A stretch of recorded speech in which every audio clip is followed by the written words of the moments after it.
What's up, folks?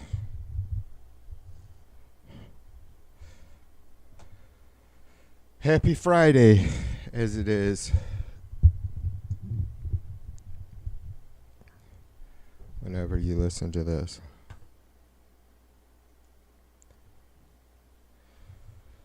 Cheers to you. All kinds of crazy stuff going on. Let's see if we can, while I'm getting organized, listen to a little bit of this. As you know, President Trump is very transactional in nature.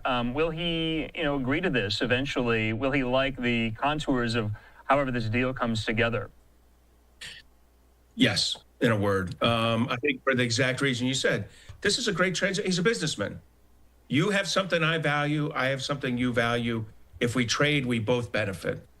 This is what I can't think of a more optimal plan for President Zelensky to move forward on than this. And really what you're trying to do is generate cash for Ukraine. Then Ukraine can come to us and procure things from our defense industrial base or directly from our services, and our services get reimbursement, get replaced by new things from our defense industrial base.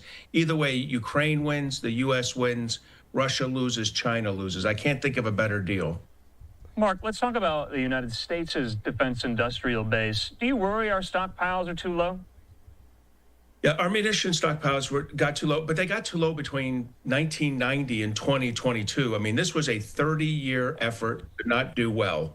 And what I mean by that is after the Cold War ended, munitions became a bill payer. They're the services, the Army, Navy, Air Force, Marines convinced themselves, oh, don't worry, if we only buy 25 or 30% of what we need, we can go back to the producer, the defense industrial base, and they'll make them really quickly. And certainly they would make them quicker than, say, an aircraft or a tank or a ship. But boy, we got so bad, our munition levels were down. All right.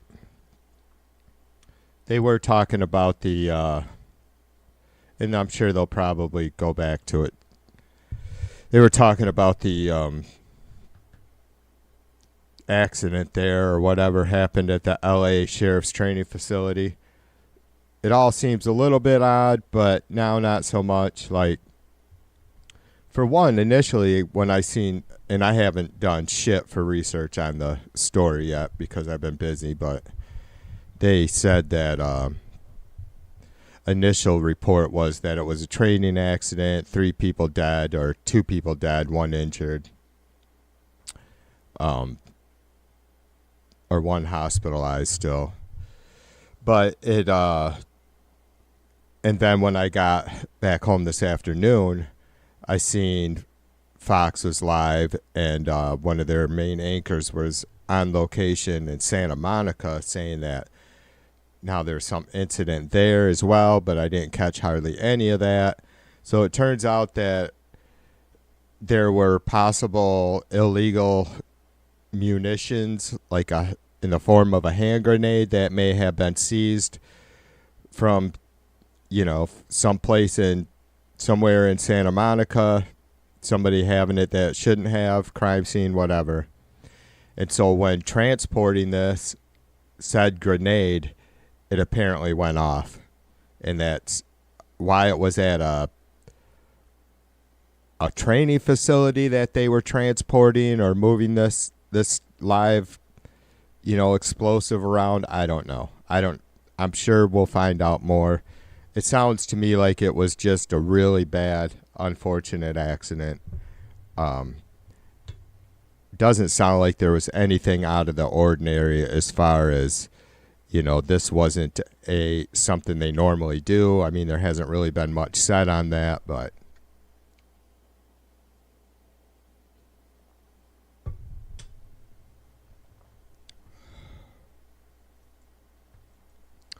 so other than that, I don't know what other kind of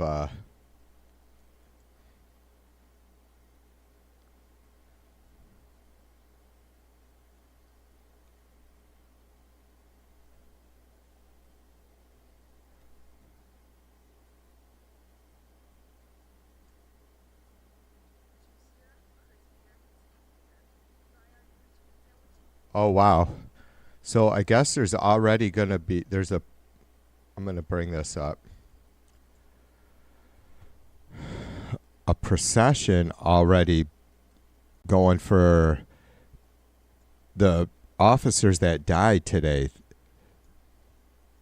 I mean, I'm not opposed to it or anything, of course, but it's weird that it's happening so quick, isn't it?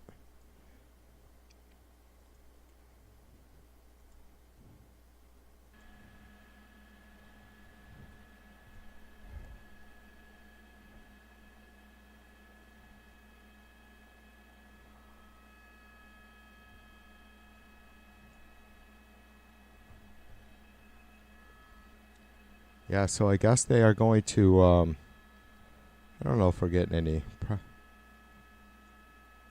Yeah, I could probably mute that. Just the helicopter.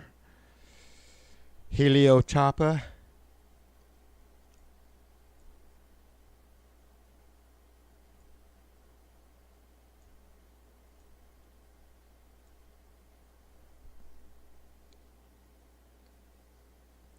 So what's going on with you, B? We hit a big old high of like 67 yesterday. It was back up to 78 today. A little more humid. Last night was amazing. I obviously had the air off all day yesterday, but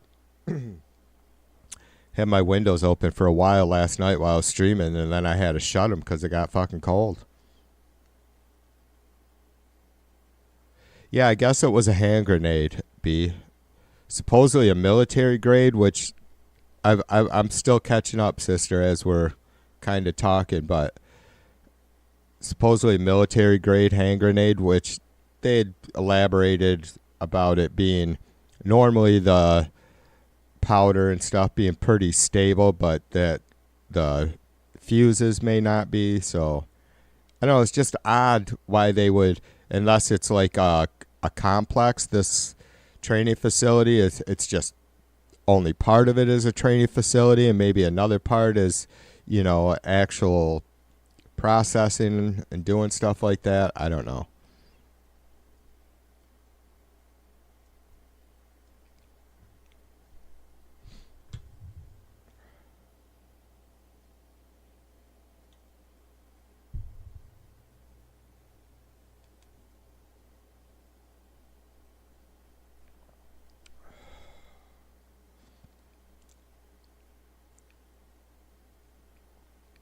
So it's saying there's going to be a procession set to begin for three. Oh, it was three Los Angeles Sheriff's Department, Los Angeles Sheriff's deputies that were killed. I thought it was only 2 and 1 hospitalized, but it's saying 3 killed. So I don't know. Of course, that's NBC LA, so I was watching Fox.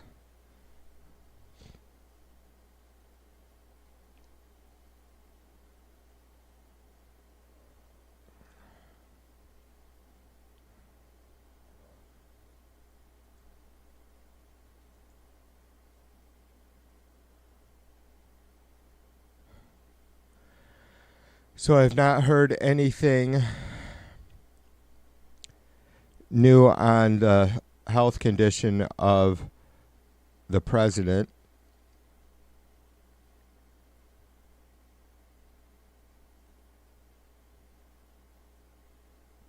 I just assume he's probably not going to get in any better shape than he is now. So, yeah. Weird, though. I thought today was going to be the start of some good trouble demonstrations or something, and I'm seeing nothing on it unless they're scheduled for later. I mean, it is only, 5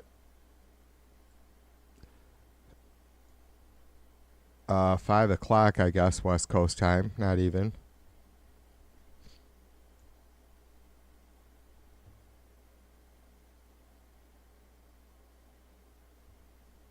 Yeah, they said 3 all day.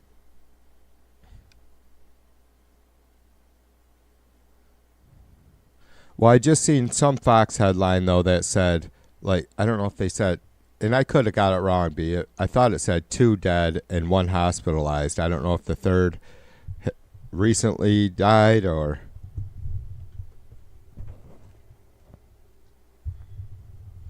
Sorry, I had to fix my cable there a minute.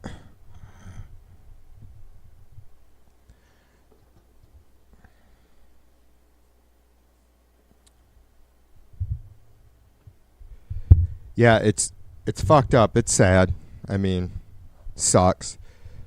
These folks, no idea, just bam, they're gone, you know, and hopefully, honestly, let's hope that it went quick for those that did die.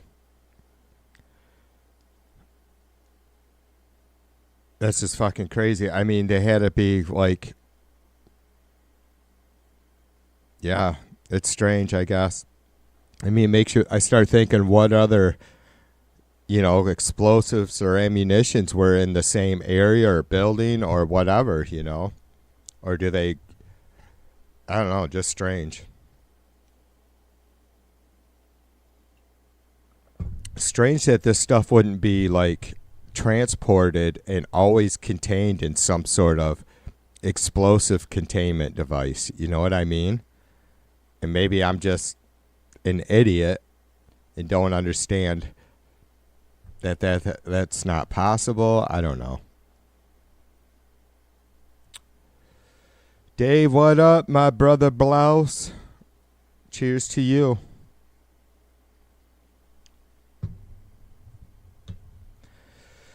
Nothing, dude. Just chilling. What do you got going on? What's the hizzy for shizzy over there in Azizi?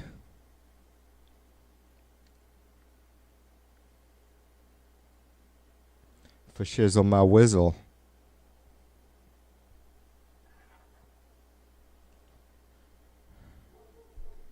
Rub, rub, rub, rub. I hear Roscoe out there barking. Barrow. Do do do do do do do do do do do do do.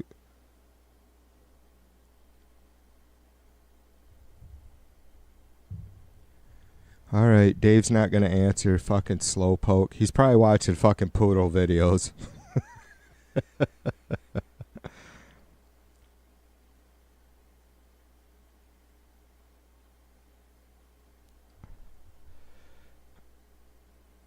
Dave says he thinks the fertilizer explosion in Beirut, Lebanon, a few years ago. Yeah, I streamed that. Well, right after it happened, I went live. The largest conventional explosion in history. Yeah, it was a ridiculous. I just seen a doc on that or a short piece on that again not too long ago, Dave. And yeah, the amount of like fertilizer or shit that could explode there was insane. Yeah, like leveled block. Really, the largest, though, conventionally, even over, like, any of the atomic bomb testing or Nagasaki or Hiroshima?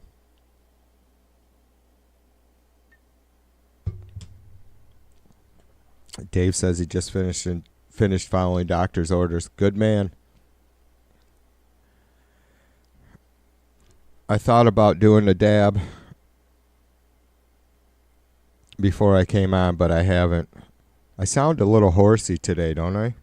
I don't know if the fucking like that cold air last night and then right back to fucking warm humid temperatures is fucking with my sinuses or what. Oh, conventional. I got what you're saying.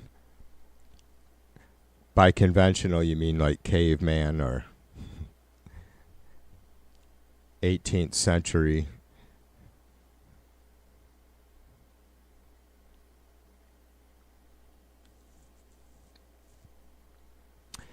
Yeah, Dave, I think we should go back to like the days of trebuchets, right? Catapults. Slinging fucking diseased dead cows over fucking castle walls.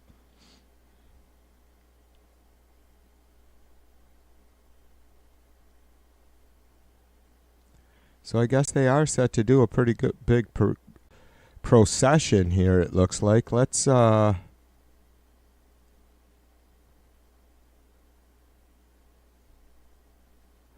going to It's going to set up this other scene a minute.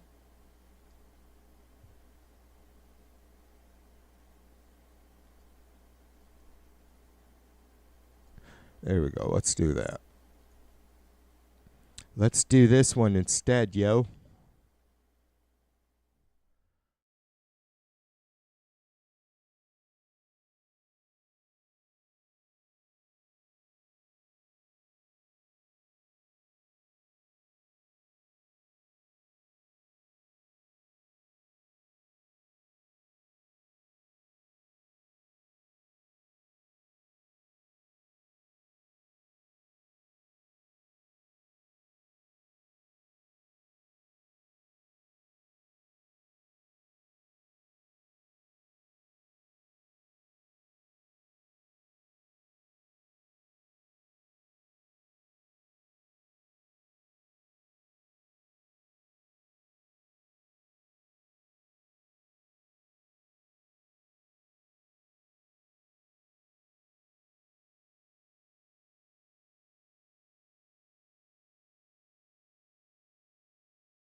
Sorry. That's all right. I just told you a story about teaching Mrs. V how to shoot the 12 gauge. That's all right. That hasn't happened in a while. Thanks, Dave. Thanks, B. Yeah, sorry, guys. I switched scenes and didn't realize that I had my mic off.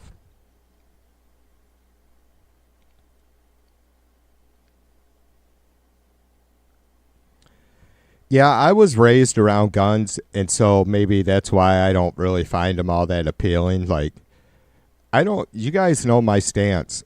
I am not, do I, do I think if it was possible that we could just eliminate all guns from the world, that wouldn't be better? Of course, it seems like it would be better.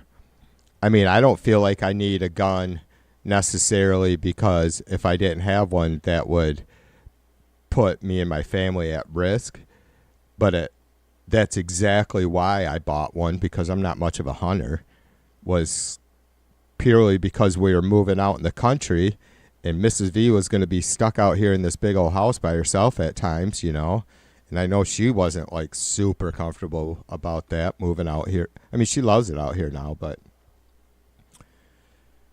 yeah, I'm all about gun rights. I just think that I don't understand the obsession with it. You know what I mean? I don't get the gun humpers who need more than 2 or 3 guns for whatever reason. You know, I mean, I get that there's different weapons that are best to hunt with and all that shit. So I don't get the obsession with it. I don't think I could ever in a million years support having our gun rights completely stripped. I don't like that idea. I mean, we're not going to take up arms against the United States military if that's what part of what these gun humpers think, that they're going to protect themselves from a fucking rogue government. I mean, if the rogue government has the military doing what they say, you're not fucking winning against the rogue government, you know? But certainly I'm all about, there's no need for the fucking military grade weapons in the hands of civilians and all that. It's just a lot of nonsense. Laura, cheers to you, sister. Happy Friday. This is going to be a procession for the LA sheriff's deputies that were killed today in that accident. So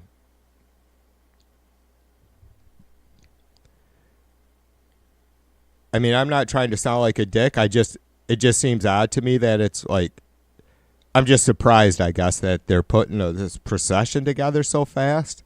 I don't know. Like, the investigation hasn't even hardly been underway. It's weird.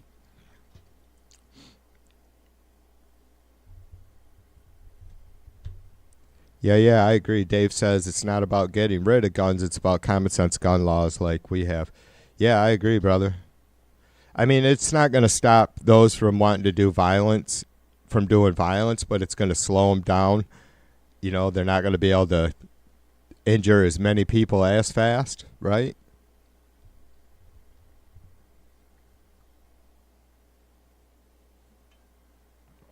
Yeah, I guess it's been a pretty big story. I don't know a ton about it, Laura, but yeah, 3 sheriff's deputies killed in a explosion, just like routine handling of some ammunitions, a grenade specifically. Yeah, happened this morning sometime.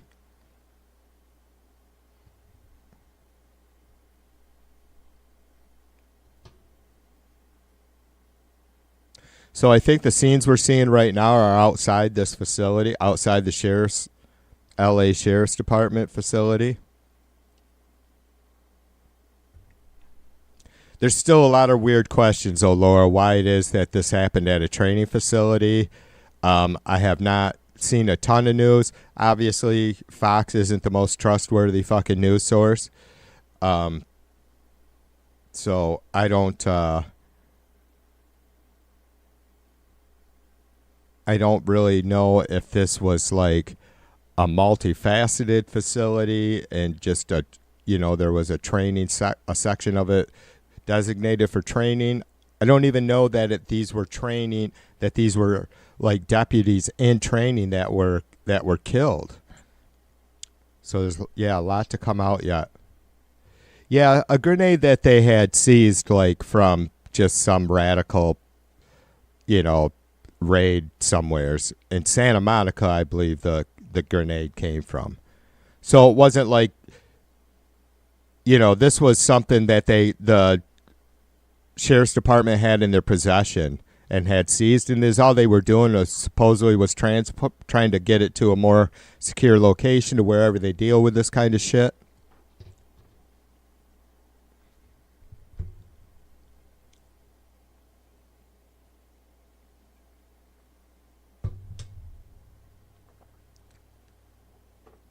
All right. You guys are going to lose me for a second. I do got to do a dab.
That is a big ass facility.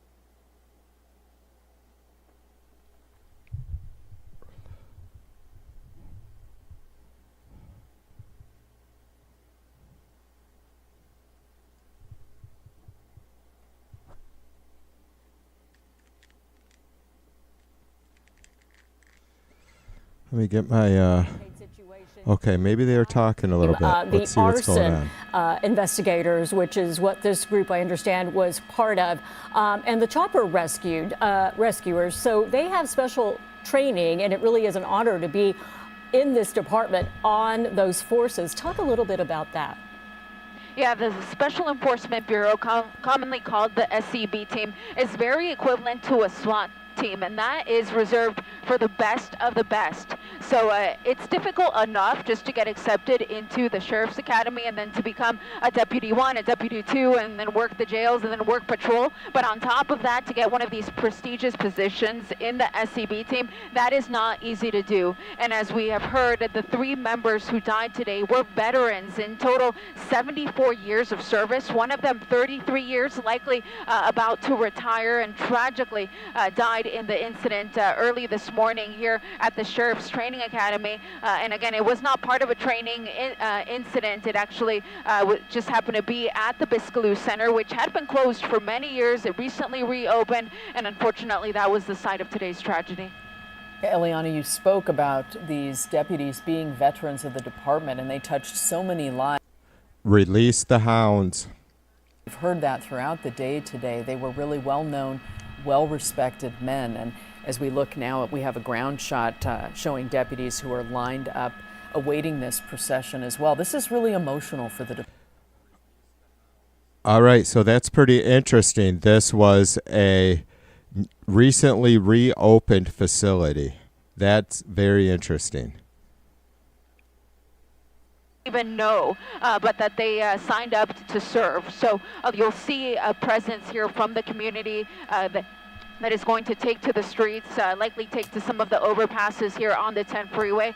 There's not a lot of overpasses between the sheriff's headquarters and the coroner's office, but you will likely see that on some of the overpasses. You're probably going to see some members of the fire department there as well, but you will definitely see the love, feel the love that is felt towards these 3 men who tragically lost their lives here this morning. Yeah, such a gut punch for anyone in law enforcement today for this to happen, because as you said, they put their lives at risk every single day, every time they go out there, especially the people who are involved in these extra difficult, extra dangerous missions out there. And here to have this happen this morning, it's just such a shock. And I know the investigation will be unfolding. It's going to take some time right now. But can you talk to us more about what they're feeling right now? It's like losing a brother, losing a sister, losing someone you're very close to. As Carolyn was saying, one of the law enforcement officials talked about, we do barbecues together. We know them. It's not just work, we're family.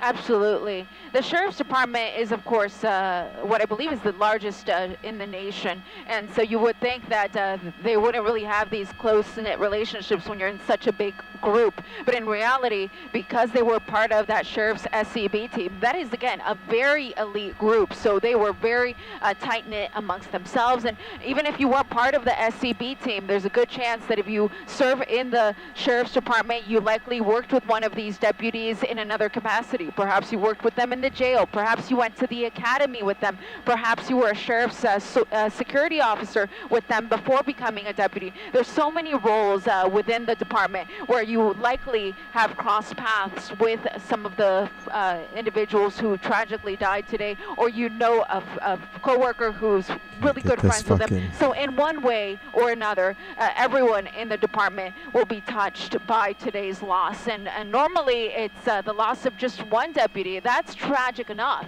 To lose 3 deputies in one day, in one tragic morning, is absolutely unheard of for the Sheriff's Department. Yeah, we still haven't heard the names of the deputies involved. Sheriff Luna explained earlier that around noontime he'd been in touch with 2 of the 3 families. He wanted to speak with all of the families individually and certainly didn't want to put any names out there until he'd had that opportunity to do so. But of course, we'll be learning much more about these 3 men in the days to come. He also talked about, how hard this is for the department. He was breaking up, just trying to have that news conference and to take our questions early on. But he was also describing how that really hits that department because you have 3 officers who did the same thing and worked in the arson unit. So that's really hard just for that department. They were so well trained. Right, and to replace them, it's really difficult to wrap your brain around how that process will work. Eliana, there's a whole line of vehicles that you had pointed out to us before. Will those vehicles all be participating in this procession as well? How will this work? Yeah, all of the vehicles that you see here have deputies inside behind the wheel at the ready to get going. In front of them, it's difficult to see. There's kind of a building in the way, but there are some motor officers as well, and they're usually at the front of the pack. But we do have a slight delay. In part, it could be because there will be some rolling closures that will be part of this just to try to get the procession onto the freeway in a very quick manner. That's the 10 freeway there. So the street that they're first going to take is Eastern, and then they're going to jump on the 10 freeway. Now, it's a Friday evening commute. That's always the busiest drive. So it does take a lot of coordination, especially with the California Highway Patrol, which of course is in charge of patrolling the freeways. So they have to get on the freeway and start to close some of the on-ramps to prevent vehicles from getting on the 10 freeway. Again, it's going to be the 10 westbound. So they're going to have to try to block some of those on-ramps to hold traffic back to allow the procession to just freely move onto the freeway to make this as quick as possible. Of course, they don't want to hold up traffic too much, but of course, they also want to give these deputies and their families an opportunity to mourn as they leave the sheriff's headquarters and make their way over to the coroner's office. Yeah, this is really an honor. You can see the flags, you see the fire department. They want to mourn, but they also want to honor the officers here. And Ileana, how long do we expect this to take? What is the distance to the medical examiners? It's not far at all, Kathy. It's a really short procession once they start going because they're practically already on Eastern. That's where we see the fire truck. So they're on Eastern, and the on-ramp is at Ramona. So it's a very close little hop over to the 10 freeway. That's the 10 freeway there, but they'll get on even closer to that. There's some trees in the way, so I can't actually show you the on-ramp. But once they're on the 10 freeway, they're just going to follow that over to Soto, which is only a few exits away, and then they'll get to the coroner's office. I may be able to even show you that real quick, but it's going to be the sheriff's coroner's office, which is next to County USC. There's County USC, and the coroner's office is right there in the corner. So it's really not a very far drive. In fact, I can actually see some of the units that are already waiting there.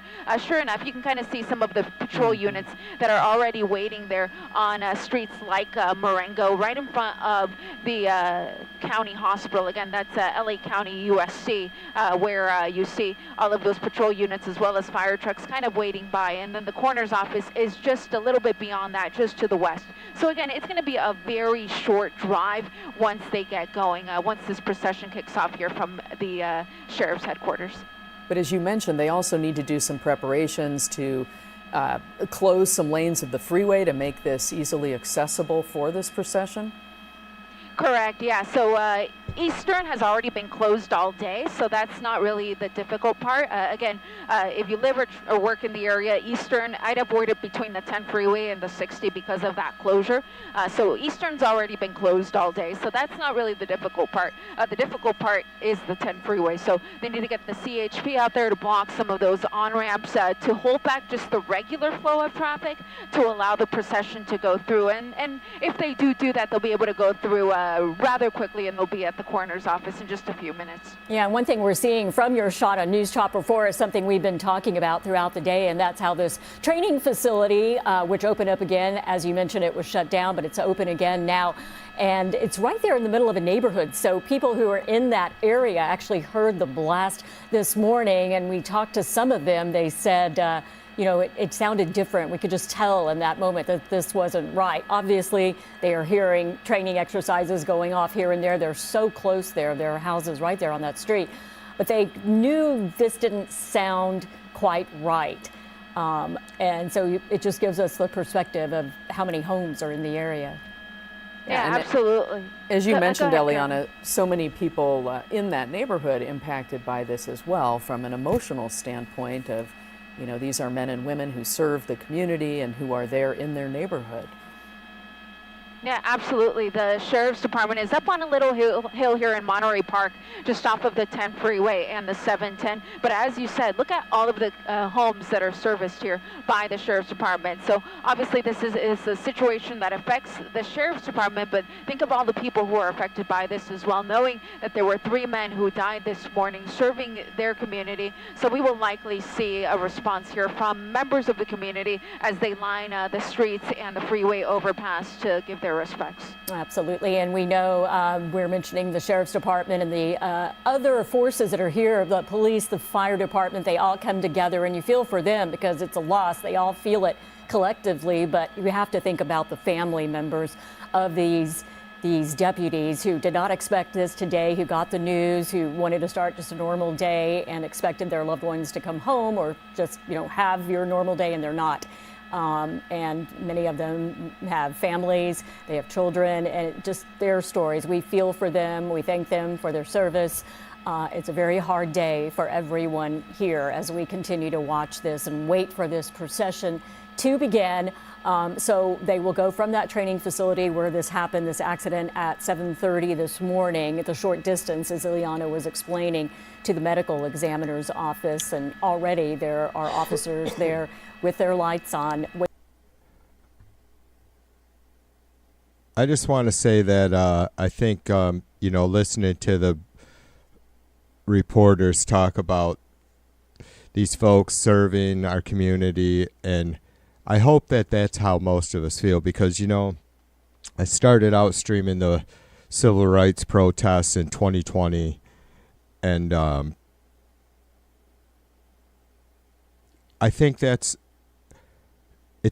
you know, it sucks for the folks in law enforcement that are true, right?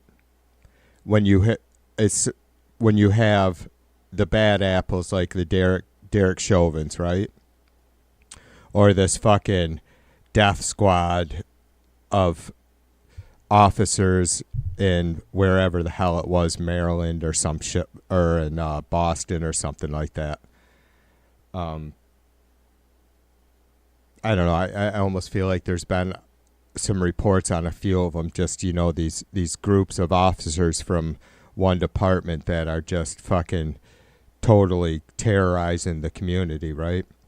I think it's really tough for the large majority. That's what I think, that the large majority of folks serving our communities in law enforcement, we can look at these folks like, you know, the civil servants they are, and that, like, as the same as, you know, the folks that Trump and his whole fucking Doge disaster canned for just no fucking reason, you know. So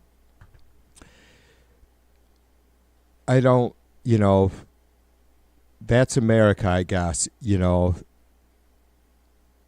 We at least, I suppose, when this kind of stuff sadly happens, we do come together to at least to recognize, at least at that moment, that the fucking jobs they just do quietly every goddamn day, 24/7.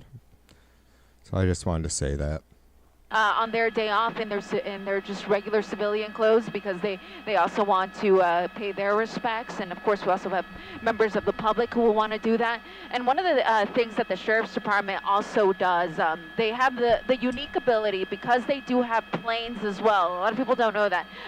In addition to the helicopters that the Sheriff's Department has, they also have a plane. They have a King Air, and they can use that plane if a family member of the fallen lives somewhere somewhere else, in another state, for example, or even just a little bit too far for them to drive from wherever they live up to LA County, they will send that plane to their nearest airport and pick up the family member and bring them here to Los Angeles to allow them to be part of the procession, and of course everything that comes with losing a loved one in this type of situation. Yeah, they try to make it as easy as possible. A loved one could simply be out of town and not there right now, but would want to be there for something like this. And we're seeing them make that turn that you mentioned, and it's quite a sight as they go by the American flag. It's you never really get used to seeing that. It's always just so emotional to see something like this, as you know that these are three men who showed up to work this morning simply to do a job, and now unfortunately their final drive here is going to be from work over to the coroner's office just a few miles away, and they're escorted by their fellow coworkers as they leave sheriff's headquarters and start to make their way to Boyle Heights.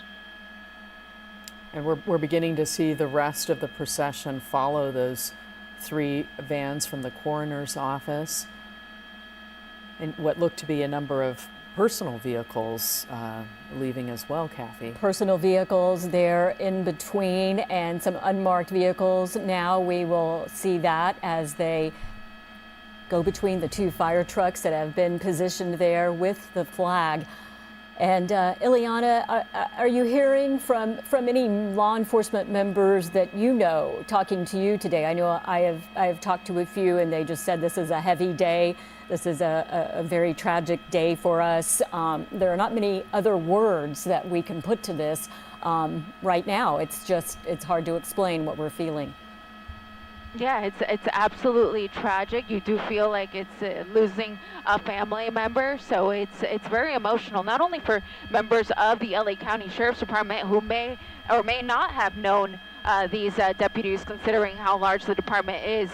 There's all of the neighboring agencies and even nations throughout the country who understand how big of a loss this is for the department to lose 3 deputies in one day in one fell swoop. And these are 3 deputies with decades of experience, 74 years total. One of the deputies with 33 years on the force, likely starting to think about retirement. And unfortunately, with the tragic events of today, we lost 3 veteran deputies here of the department who are never really going to be able to be replaced, especially not when you think about that they were more than just deputies. They were somebody's husband, they were somebody's father, they were somebody's brother, they were somebody's son. And unfortunately, again, 3 men of the Sheriff's Department lost their lives today, yet to be identified by name, but we know veterans of the department. And Eliana, where we're still seeing a number of vehicles exiting the facility, but I was just going to ask you if they are now reaching the freeway, the motor officers first, it appeared to be a couple dozen of them leading the way, followed by those 3 coroner vans carrying the bodies of the fallen deputies. Yeah, I'm kind of hopping and skipping over to the 10 freeway. Just there's a lot of homes in the way, so it's a little bit difficult to see the entire procession as it weaves its way here on Eastern, but you can just see them. They're making that turn. It's going to be an eastbound turn onto Ramona, which is where they'll be able to pick up the 10 freeway. So we'll be able to see that from this vantage point. And again, pardon the distance of the shot. We were asked to stay a few miles away. They have a temporary flight restriction in place for us. So that's what we're kind of shooting this from a distance. But you'll see that they'll make this turn onto the Ramona on-ramp for the westbound 10 freeway. And again, the CHP is going to be holding back the traffic. So you're going to see a very heavy line of traffic here on the westbound 10. And you'll start to see some on-ramps coming in the picture as well. And that's where you'll start to see members of the community and likely the fire department as well. That's going to be on some of these on-ramps waiting to pay their respects to these fallen deputies. We're seeing 2 people there right now. It's quite a view because I think anybody would notice this. You're seeing 1 motorcycle officer followed by the rest of them, and it's just quite a sight. You know that something very serious is happening here, and so I'm sure a lot of people will want to slow down and take a look at that.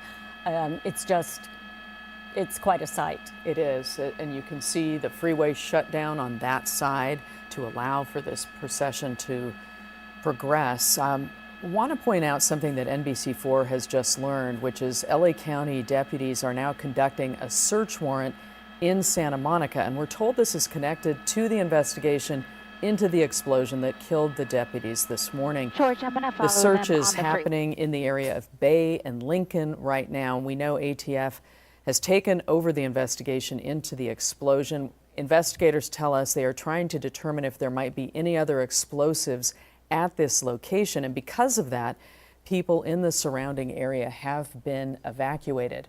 We do have a reporter headed to that scene, and she will be bringing us a live report coming up on the NBC4 News at 6. We're going to stay on top of this one as well. Yeah, there's still so much to learn with the investigation as it unfolds. And of course, the families will want to know and want answers as well. So it's very important that they take their time and that this unfolds in a correct way as we continue to watch the procession right now. Eliana, where do we stand right now with the motorcycle officers and the rest of the procession as we continue to watch as they make their way to the medical examiner's office, which is not far away, but it takes some time given that we've got the traffic.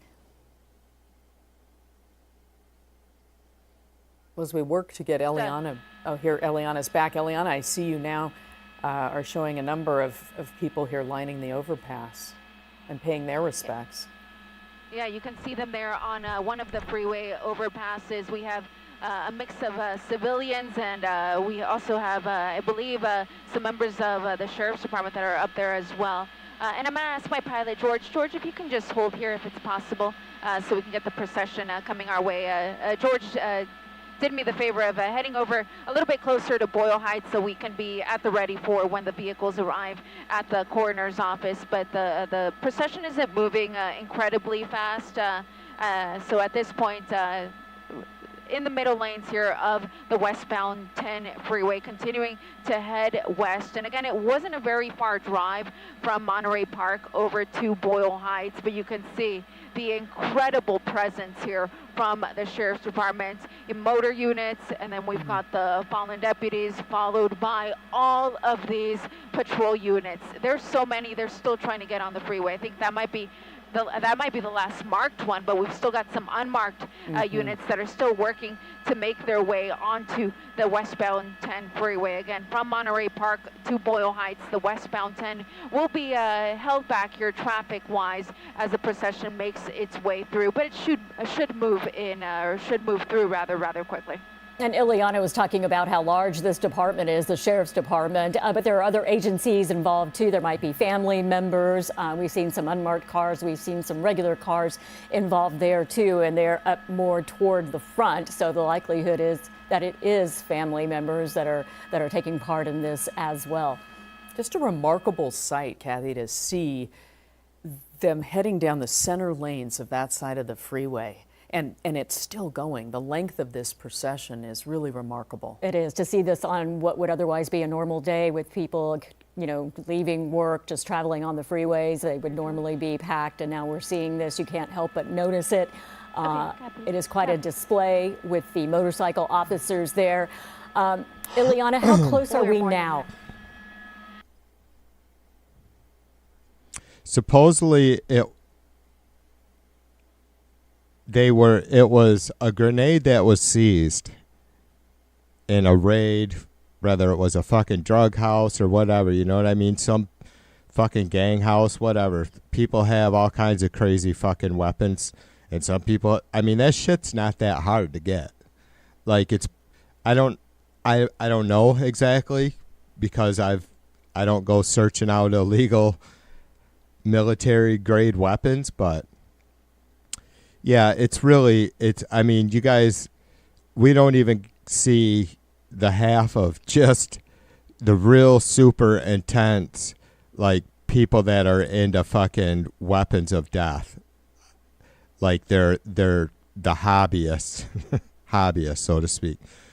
So this grenade was just being, these three officers, I don't know if you guys caught it, but it was 72 years collectively of experience. So it was purely an accident. It sucks, honestly. We don't know what kind of officers these guys were in the past. Like I just said a few minutes ago, a huge majority of people in law enforcement are good people and they are doing good things, and you have shitty people, but that had nothing to do with this situation.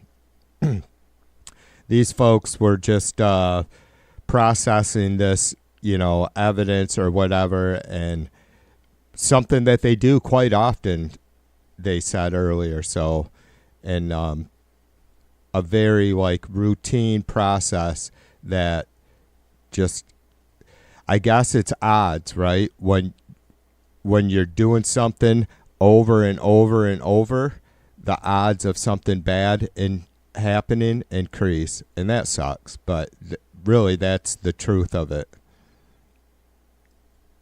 And clear out. So once they get to the coroner's office, it does go relatively quick, but just because it goes quick doesn't mean it's not emotional. It will be very emotional for the folks participating in the procession, and we will also see more members of the community who will be waiting there outside of the coroner's office to pay their respects.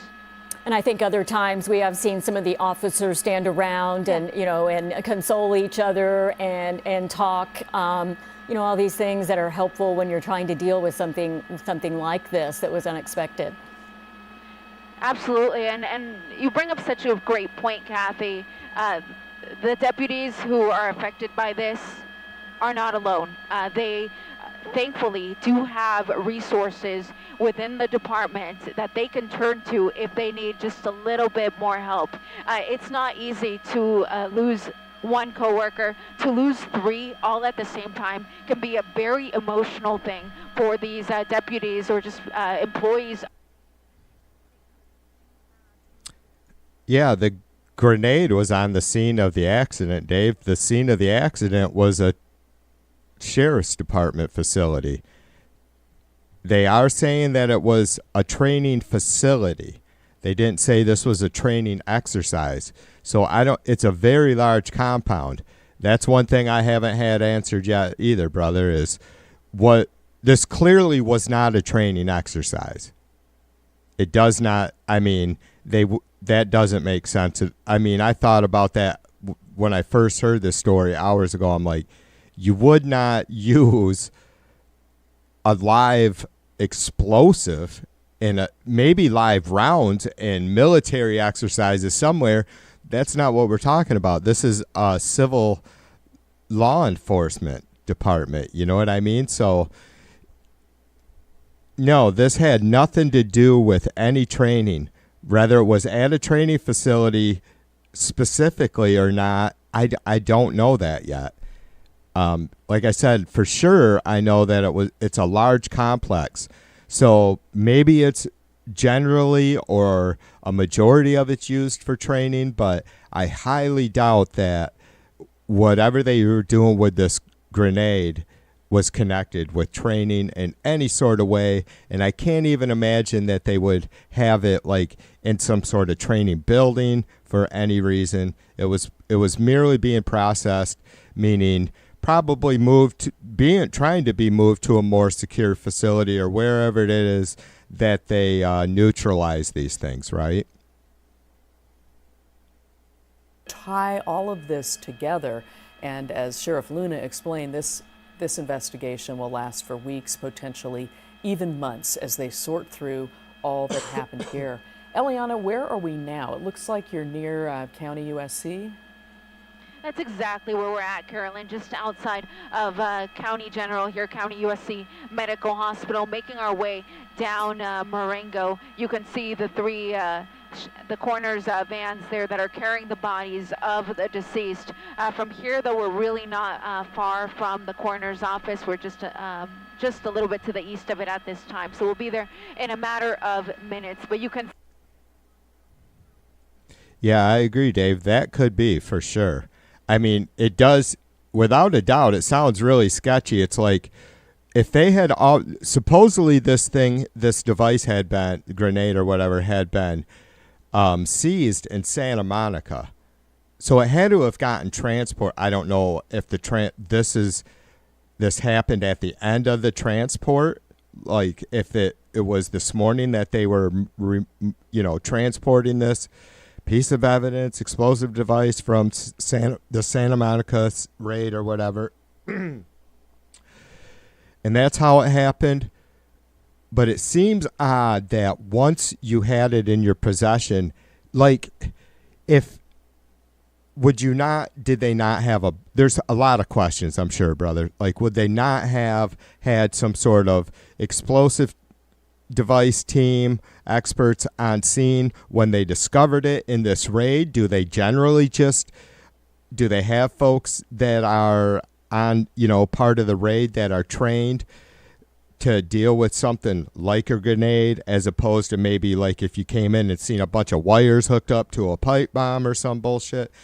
How they, at that point when they discovered they had a grenade, that it wouldn't have been left completely alone in wherever it was until it could be completely secured, right? Like, and maybe they do have, like, I can't imagine having a explosive containment device, container that would not hold. I mean, it doesn't make sense that they would that we just kind of build our best hopes for these. Like, we've seen those robots and different shit. Yeah, I don't know. There's some questions. I don't know that there was any sort of, it could have just plain been failed policy, Dave, on how they handle it. To make it ideal for the members of the SCB team to take the bodies out of the vans and bring them into the building. And of course, it's all well orchestrated because they want to do this with so much dignity. They don't want anything to go wrong. As Ileana, as you said, it happens quickly. They know what they need to do, and they want to make it as easy for everyone as you possibly can in this moment. Yeah, absolutely. And you can see that once we got going here with the procession, they got here in no time. The CHP doing a great job holding back traffic on the 10.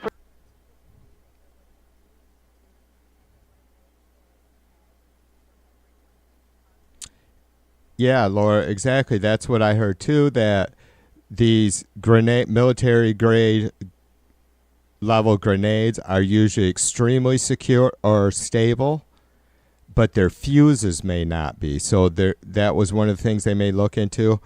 But yeah, normally these things aren't like, you have to really kind of purposely detonate them. It isn't going to happen just by dropping it necessarily. It'd have to be a freak thing. Involved there. And also I noticed as we were on the, following you and the procession, I saw people who were just stopping and were watching and obviously paying their respects too, knowing what they're seeing. I think most people by now have heard what happened today. This started at 7:30 in the morning.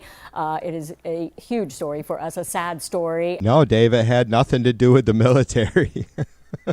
It's just a military grade. Just a military level grenade. It had nothing to do with, I mean, I don't know how it is in Australia. Like, if your law enforcement comes across any explosives, do they hand it over to the federal government? I don't know. I mean, it doesn't work like that here. Like, we have all civilian bomb squads and that sort of thing, right up to the level of anything. There could never be a situation with like a bomb or something like that we would bring in the military. Not that I'm pretty sure of it. We have, I mean, our civilian teams, and specialists in that sense are just as good as anyone we might have in the military, without a doubt. The vans get into place, and again, when the bodies were placed in the coroner's vans back in Monterey Park, they were placed in there by members of the SCB team, the Special Enforcement Bureau. So I would assume that they would also be the ones to remove them from the vans, but it could also be a situation. Yeah, I don't know, man. I don't know if all grenades have a pin. I know what you're thinking, but that may just be like the old World War II style or something, Dave. I don't know. I mean, you could be right. I don't know that all grenades even have that old pin that I'm imagining. to park and get out of their vehicles. So the procession will continue to make its way here off of the Soto Street exit from the 10 freeway down Marengo in front of County General, and eventually everyone's going to end up right here in front of the coroner's office. And you were talking about the... Right. I'm sure the Los Angeles Sheriff's Department, that's what I mean. They have bomb technicians right inside their units. You know what I mean? There wouldn't be a whole separate conglomerate to turn the investigation over. Again, this grenade was seized probably along with other weapons just through a fucking drug raid, basically, or some sort of crime syndicate. Had nothing to do with any sort of military action or a war of any kind. It was just fucking dope heads or whoever having, some really fucking crazy weapons. And so when the sheriff's department's, raided this place for whatever reason they raided it for, it could have been for weapons.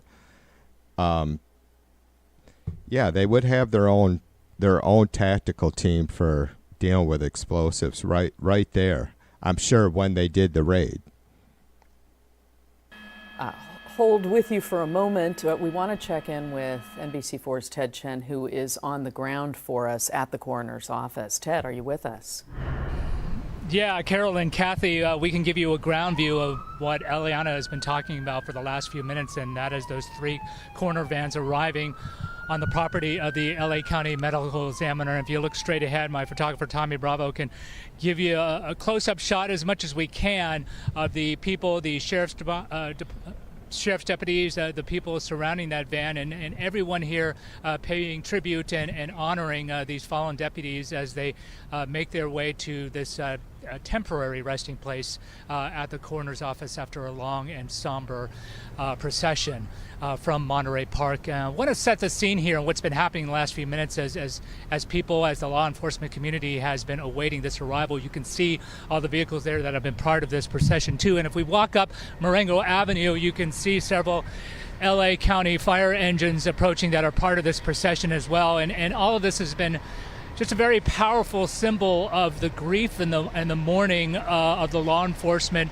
and the first responder community. And from the ground, we can show you what you saw from the air from News Chopper 4, and that is the giant American flag hovering over Marengo Avenue, supported by the ladders of 2 fire engines and surrounded by LA County Sheriff's deputies, law enforcement personnel, and LA County firefighters and fire officials as well. And about 15 minutes ago, and as the procession was on the freeway, there was this powerful moment where all of the LA County Sheriff's deputies, dozens of them aligning Marengo Avenue, raised up their right hands together in salute in preparation for the procession, in preparation for their brothers in law enforcement coming down Marengo Avenue toward the LA County Examiner's office. And the unity and the bond reflected in this gesture of the law enforcement and the first responder community. Just talking to one deputy earlier, you got a sense of why this bond is so powerful, and why, however many people are part of this law enforcement first responder community, they all feel it when something like this happens. One of our sergeants that we spoke to said that he saw people today that he hasn't seen in years, that people from all over Southern California, from far and wide, arrived here to mourn and to share their grief with fellow deputies. So you see the last units of the law enforcement community coming to the LA County Examiner's office. They will continue to mourn through the evening in the coming days and weeks. Reporting live from Boyle Heights, Ted Chen, NBC4 News. Kathy, Carolyn, back to you. Ted, thank you. Such a powerful image there with that American flag flying between the 2 fire truck ladders. We want to share some breaking news with you that NBC4 has learned that LA County deputies are conducting a search warrant right now in Santa Monica. And we're told this is connected to the investigation into the explosion that happened right here that killed the 3 deputies at the training facility in East LA this morning. Now, the search is happening in the area of Bay and Lincoln. This is a live look now from Santa Monica We now know that ATF has taken over the investigation into the explosion, and investigators tell us they're trying to determine if there might be other explosives at this location.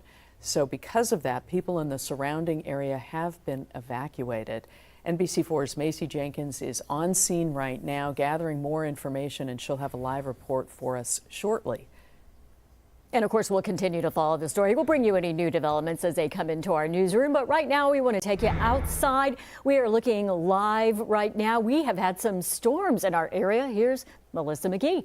Yeah, Kathy and Carolyn, we've been tracking a lot of that moisture that has been out across areas in San Bernardino and Riverside counties in eastern LA County. I want to show you the picture outside as we're looking live from our Mount Wilson camera. You can see the clouds and that rain shield coming down over the mountains. I want to talk about Big Bear for the mountains and the likelihood of rain as we go throughout the rest of the evening. 6, 7, 8 o'clock tonight, we've got a 20% chance of some showers. And then after that, a lot of that moisture will start to diminish. So the weather headline showing you for the start of our weekend, it's mainly dry on Saturday. Can't rule out an isolated shower for the mountains. Overall, the weekend is nice. We've got temperatures in the 80s and 90s away from the coast. I want to show you the First Alert Radar Network because we've been tracking this moisture from Lake Los Angeles all the way down across areas in the San Gabriel Valley here. This moisture is starting to diminish as it moves down to the south, and it's starting to weaken as well. Just to the east of San Antonio, now that moisture right along the 10 if you're in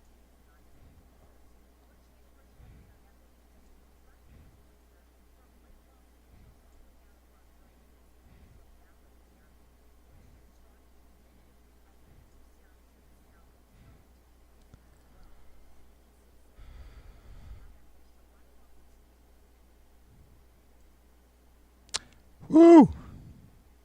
I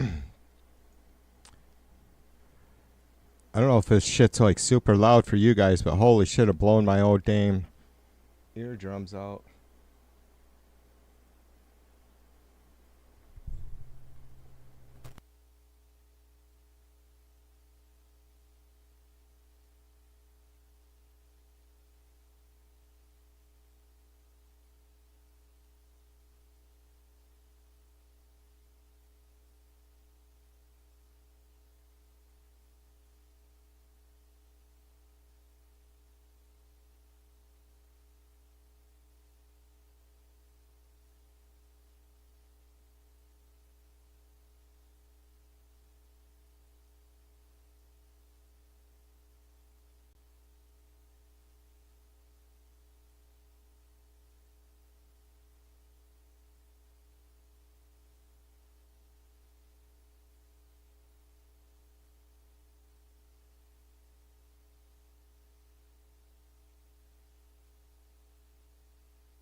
Jesus, I turned my mic down like a dipshit. I'm like, I don't need that up.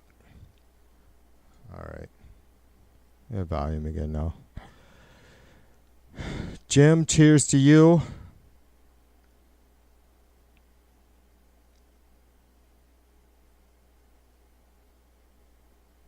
Yeah, I know there's no volume from any of the feeds at the moment, but I have to do a BRB.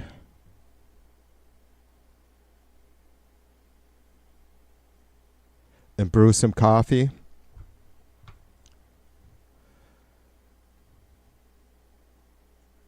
And I'll be back to we'll yap and just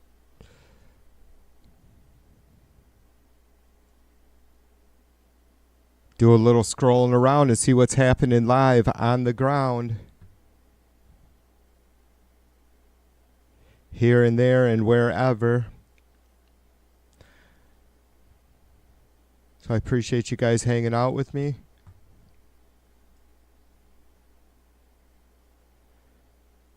Hit that thumbs up or down. Share with those you love, those you don't. Subscribe and ring the all bell if you got room for another subscription. And I'll be right back.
All right, I'm back.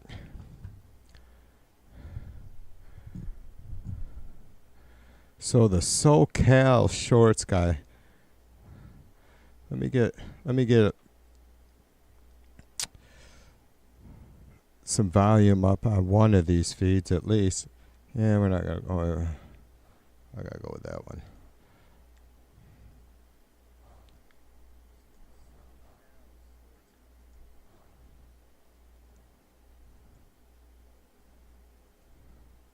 Correlation to today's critical incident, and it says that Santa Monica PD is We're gonna assisting listen the in sheriff's on department the in this incident and have still what's going evacuated on the there with the residents in the complex.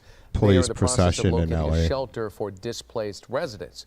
So that is part of the early part of the investigation that's going on right now. Bruce, if you could stand by 1 second, I just want to get back to Tim Caputo, because right now we want to prioritize this procession and get to Tim.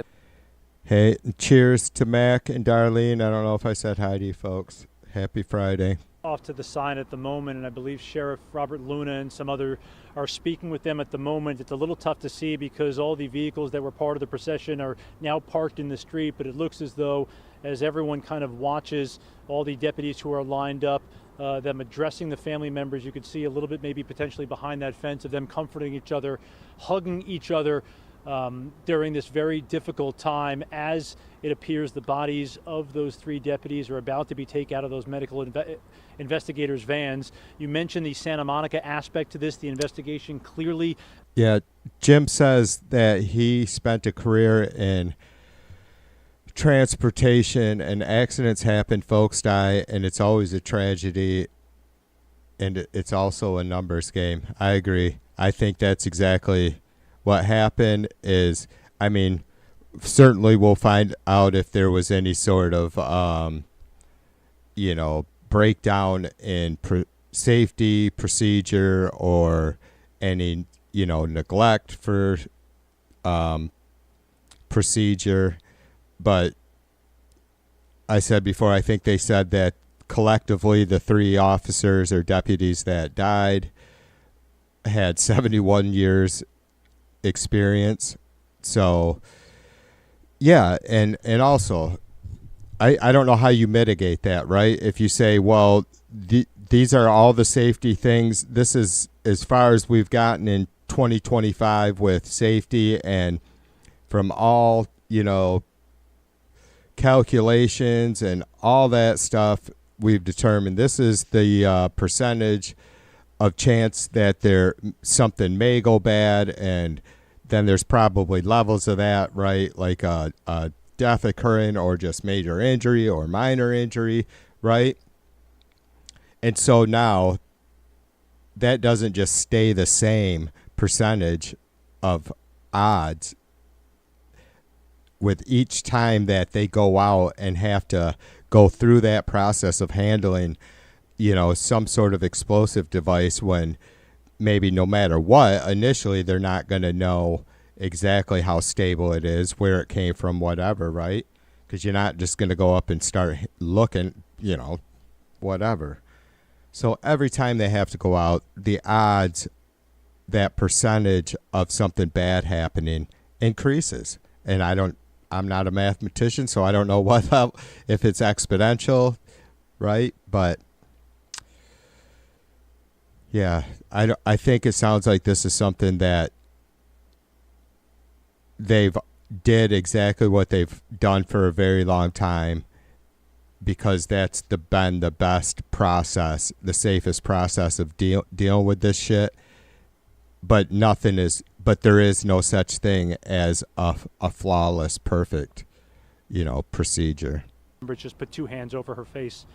An incredibly heartbreaking moment to see this unfold in this way, as these family members who have likely had the worst day of their entire life when they got the news earlier today, now here at the medical examiner's office to essentially receive the body of their loved ones, these veteran deputies who have worked their entire lives and entire careers for the Sheriff's Department and for this community, kind of come together in this one sad, heartbreaking moment. David, Michelle? Yeah, that is it's a very, very difficult time. And in fact, it's hard to put it into words. We're going to keep this shot right now. You could see the reaction of the people around them, some family members, some people who work with them, people taking their hats off, showing the respect. The sheriff is there as well. What I believe will happen is they will take the casket out and walk them through that line of people into the coroner's office. That's what we believe are going to happen. We've seen this, as we've been saying repeatedly, we've seen this too many times, Michelle. They all have different nuances in how they do it. It's always emotional. It's always poetic and beautiful and tragic at the same time. We believe that's what's going to happen here, and they're going to do it 3 times over. Yeah, I think, seeing it 3 times is, even 3 times the emotion for these families. I mean, you mentioned people removing their hats and also some people not right this second, but of course wiping away tears as they kind of, just deal with the emotions Right of there. this. Yeah, someone right there, this gentleman here, just getting prepared for, I mean, we've all lost loved ones, right? But, to have your loved one go to work and to not come back, and then to have to end your day, what started as a regular day, to end it here at the medical examiner's office, to see your loved one pulled out of the back of a van, killed in the line of work. I mean, it's just heartbreaking. Well, it's a premature death when you expect to see them later in the day and then you are not. And then also, they do it in the line of duty. You always know that this sacrifice could happen, and it certainly did. It's a worst case scenario for these 3 families, but it certainly did, as now they have to stand here and witness this, a very difficult moment that started with this terrible tragedy at 7:30 this morning. There's a sheriff right in the middle of it, trying to do the best he can. There's only so much you can do to comfort a family who has lost somebody. Yeah, and to comfort, his department too. I would imagine that, he's kind of got his hands full with first dealing with and having to notify those families. This morning, when we last heard from him in a press conference earlier, he at the time had only spoken with 2 families. Now, presumably all 3 families, here part of what we're looking at now. But, the sheriff having that difficult task of notifying these families, comforting them, also, dealing with the deputies that he manages, helping them get through this process, also being a strong figure to be strong in the midst of all of this and kind of coordinate this really beautiful, honor and salute. So, for the sheriff, a really heavy day that he probably won't be able to eat. James, what's up, brother? Cheers to you. Happy weekend. Get that hammock ready, because I think TV's in store for more heat. Of course, even though it's winter there, you're probably not. You're probably still like fucking 500 degrees warmer than I am.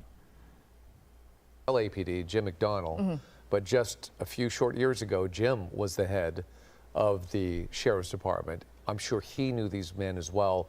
Both these leaders of law enforcement in Southern California were very much connected to the sheriff's department and very much probably emotionally connected to what happened today, trying to put a strong face forward in their community. But I'm sure they're both hurting right now, and you certainly heard that in Sheriff Luna's voice today.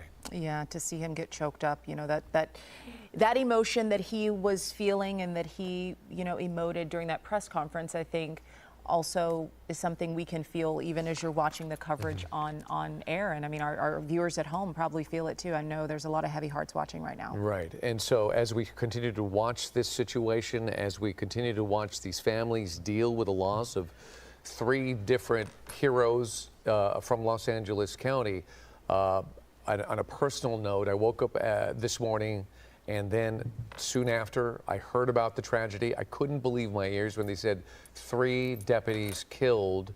And in this particular training facility, which told me that it was probably SEB, Special Enforcement Bureau, I had the opportunity to, in fact, it's one of my favorite memories as a journalist, to train with the SEB SWAT Academy many years ago. But it gave me the insight as to how elite and special and competitive this group is, and how serious they take their jobs, and how skilled they are as well.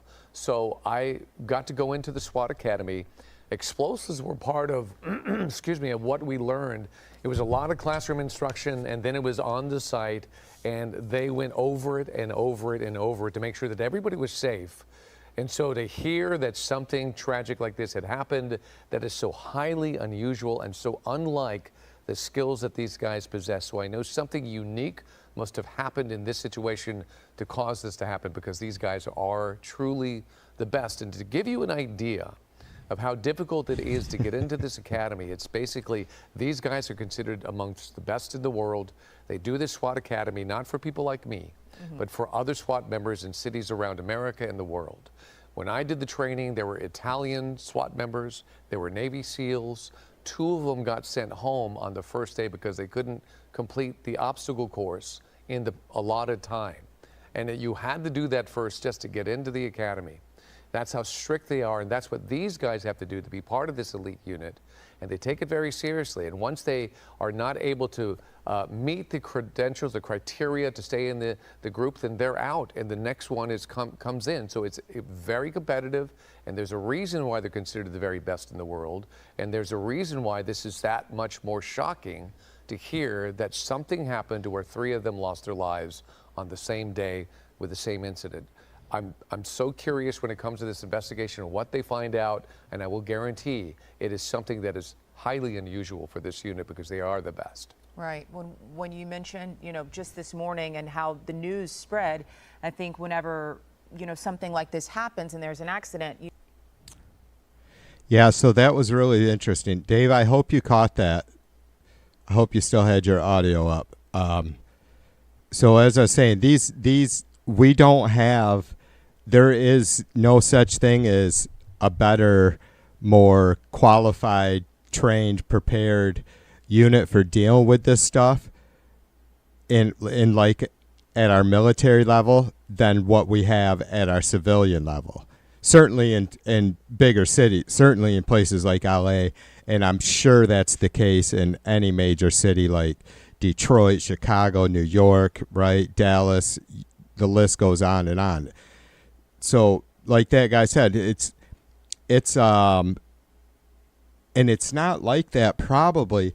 I mean, I'm sure maybe there are some requirements. I don't know if it would be the same as the boot camp or academy requirement to coming in to like the sheriff's department in any given county, but having to go through whatever boot camp they go through, or academy, I guess they call it, and then if you would have to revisit that same requirement every so often, every year. But clearly this guy says that with this SWAT team academy, that is the case. So these people are really pretty much the best of the best. All right, I think that feed they're probably done with that procession. So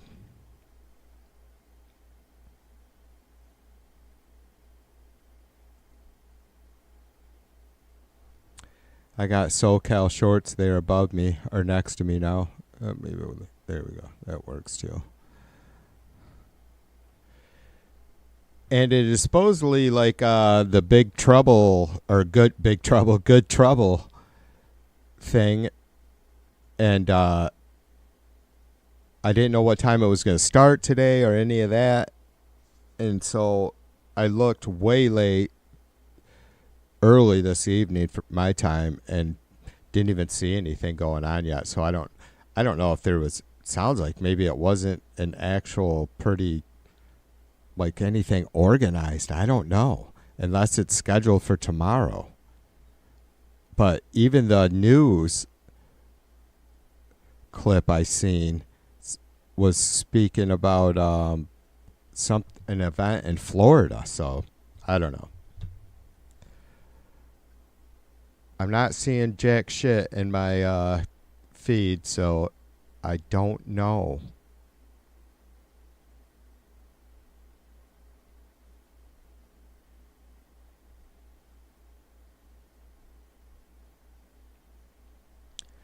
I was hoping to get anything out of the White House today. Anything new? I mean, any that you guys have seen? Any crazy ass tweets from the pedophile POTUS. Probably no updates on his health, or this whole files release thing is going to take a little while, and it's not going to be, you know, I don't think so many folks I don't think understand what it was that they were looking to have released. Like, it's just going to be nothing to do with Trump. It's going to be nothing to do with Trump, and if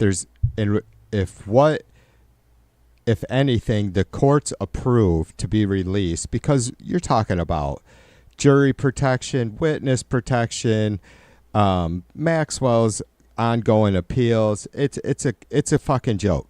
So immediately I said that it's just another delay, a deflection.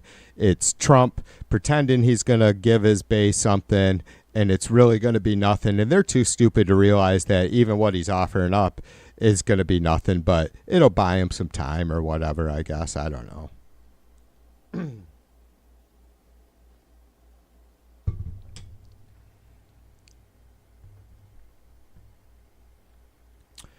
Max says President Pedo is in hiding, so he must be laying low, which makes sense. He'll probably be, I guess, depending on his health condition, if he'll be out on the golf course at all this weekend. Meanwhile, Israel continues to lay waste to its neighbors, I see.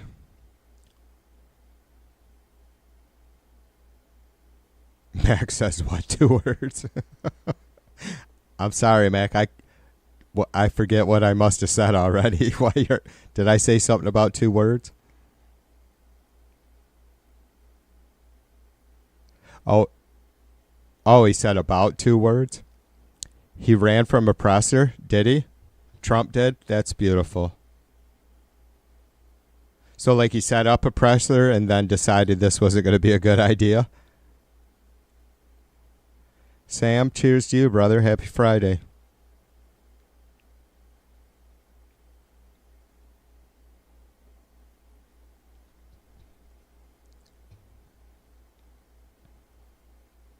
Oh, James did? I gotcha.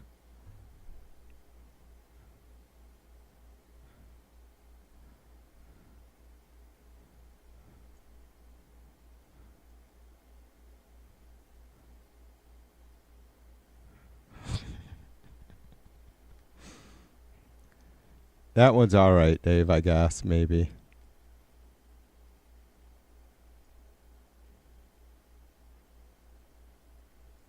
At least it's not a fucking poodle.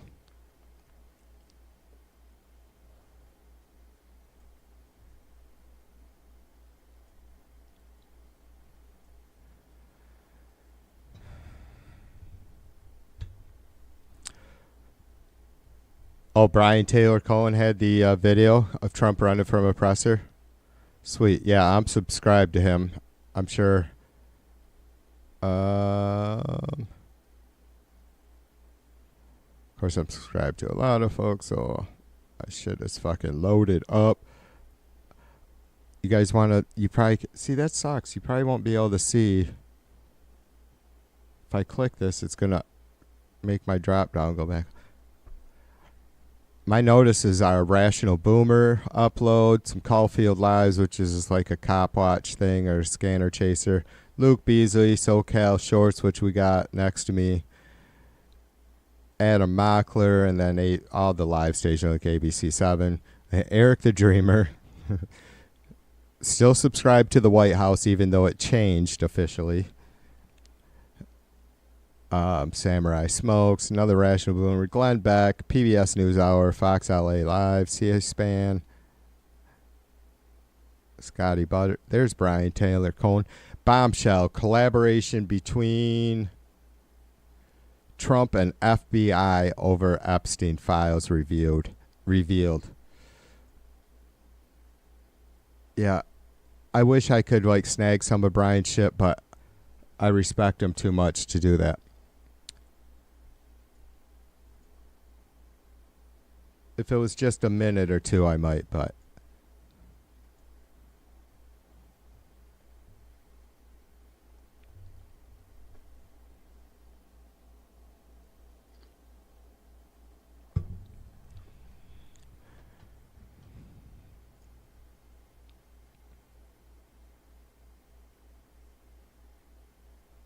No, it could be Mac. Brian posts.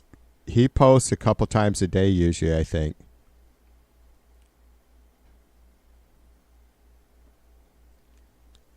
Yeah, I go back and forth because, you know, it sucks. There's only so much time, but like, oh my God, too, you guys, I tell you what, one I have to share.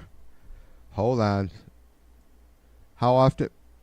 It's about be one of those moments where I browbeat you guys and say, look, how often do I ask you to please go watch something? I share a lot of shit and say, hey, check this out if you can or want or whatever, but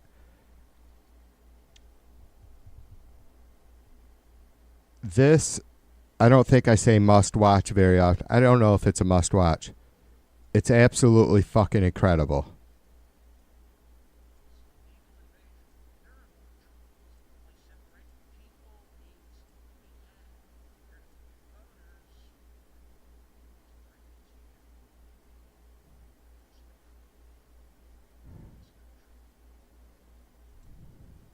All right, I'm going to see if I can get this time stamped. I think I can. All right, so the link I'm going to share with you guys, it should, let me know, it should start right where I want you to watch, which is in the middle of the live feeds or the post from yesterday. So this is on Stephen Miller. I've watched David Feldman for a while now, and he's good. And a lot of folks are good, but it's really fucking rare that these just other YouTubers, like not minimizing, I don't know how to say that. It's a fucking incredible piece. He moved me. He made me think about all the things we should always be thinking about all the time, and that's each other.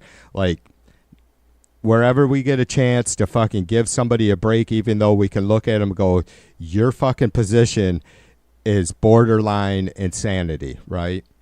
We have to always consider, especially now with the fucking number of folks that, I guess I'm going to be generous and say that are borderline insanity. So many of them that we have to find a way to work with, I guess. So please check that out. It's really good. It's really good. Just about a 15-minute take on Stephen Miller and where he came from. Yeah, Darlene knows. The mop up.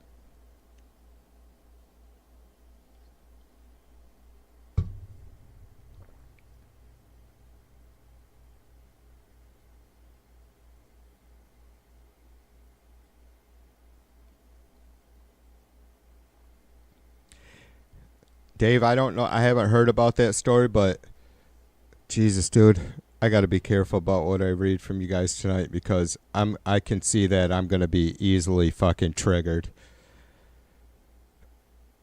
That's another, there's so much bullshit that all of this, absolutely 100% of so much that's going on in the last 8, 12, 16 years is a complete distraction away from the things that are really pressing, like water issues. It kills me. And I think that's part of the disgusting part of folks like Elon Musk, right? Like, for fuck's sake, what are you real? I'm a fucking I'm a huge space and science nut. I mean, I don't know if these folks are like, fuck it, I'm not going to be here when shit hit, fucking goes totally sideways anyway, so I'm going to try and fucking get as much, I just want to fucking experience as much crazy shit as I can. Who gives a fuck if the planet's being poisoned and I'm spending fucking billions of dollars to fucking fly to a fucking barren rock? I don't know. I have a lot of issues with a lot of this shit. And it's not just fucking billionaires and people like that are, could do a lot better for society. Not their responsibility. Fuck them. But it is a responsibility of our government and ourselves to fucking start to not let that kind of bullshit affect what we try and hopefully pay attention to do. Start fucking being smarter about where we live and how it is that we're living. Why it is we're able to live. Because of clean water, clean air.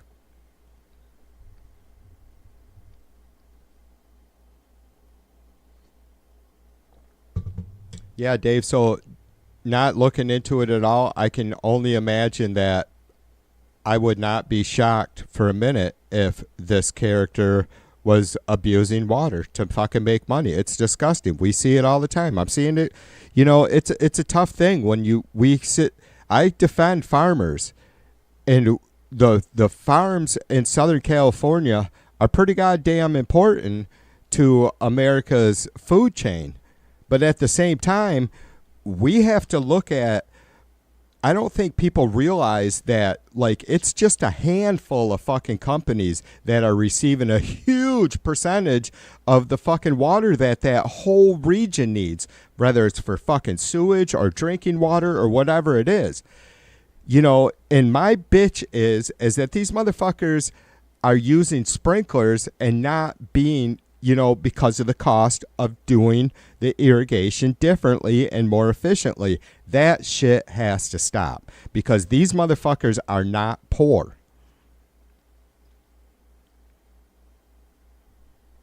You know, I've talked with American, you know, far left folks that are as environmentally friendly as you can think, and I'll bring up the fact that we dried up the Colorado River before it hits the needed places in Mexico where it used to. Anybody give a fuck about that? Of course not.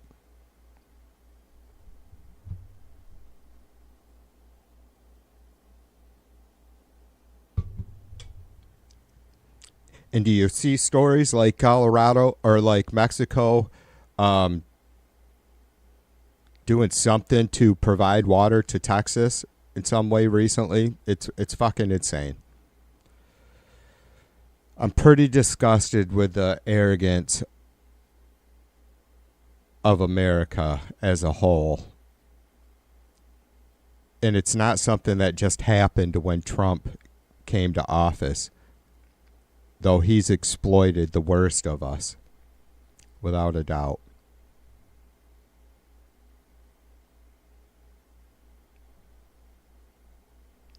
Dave doesn't pay attention to me. Are you kidding me? He comes in here and yaps and fucking posts sometimes cool posts.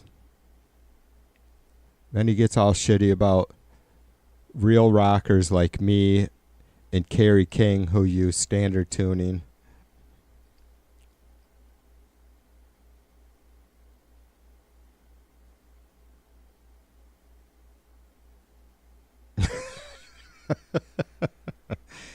James says award-winning cotton is awarded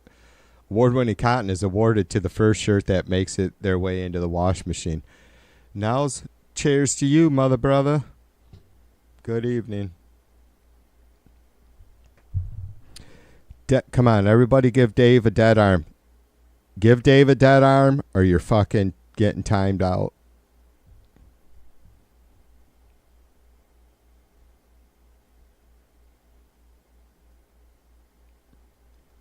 So here we see South SoCal Shorts is, I want to say his name's Tim Myers, maybe.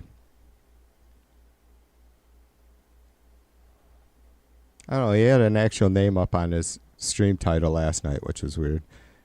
He hangs out. He'll probably be back outside the ICE facility in LA yet tonight. But look at that. As you can see, there's cops all over the place.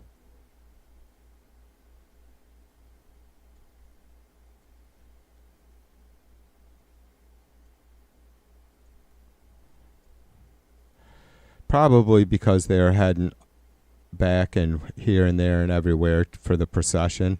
Maybe it went through this street that they're on right now.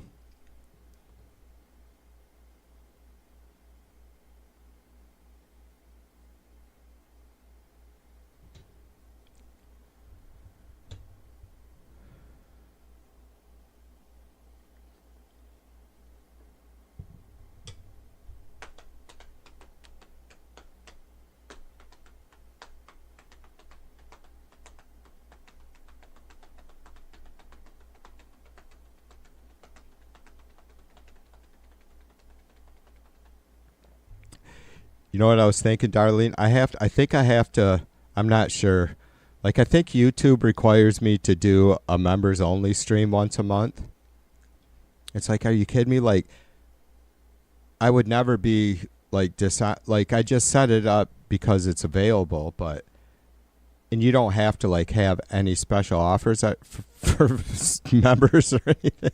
I think it's just, to me, it's just like a way for you folks to support and make it easy and cheap, right? Like, you can, because every little bit counts. Instead of someone giving a super chat for $3.50 or whatever and getting to say something one time, they get to be a member for a month. And eventually, I'm assuming I will do some stuff, because I think maybe you can get away with, it's possible I can get away with a little bit more viewer discretion advised type footage or streams with members only streams. So I'd probably be doing something like that. Maybe maybe I'll just do any new music that I might be working on. Maybe I'll do a quick members only stream, and that'll be the only place folks will be able to hear unfinished stuff.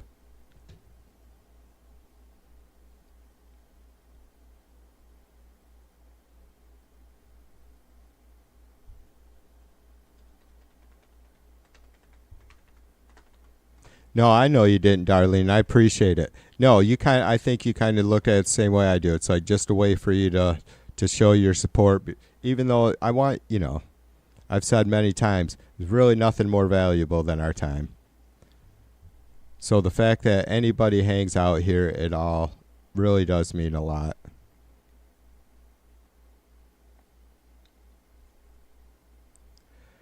I mean, I get chuds that'll hassle me and be like, you fucking stream and think you got all this fucking great insight. It's like, yeah, I don't think I've ever said that's why I stream is because I got something to teach motherfuckers. Quite honestly, I look at it, it's like, this is a good opportunity for me to learn some shit from people, right? Like, I can sit here and hopefully if I get some fucking, brilliant folks in chat, which we always do, then that's a plus for me, too.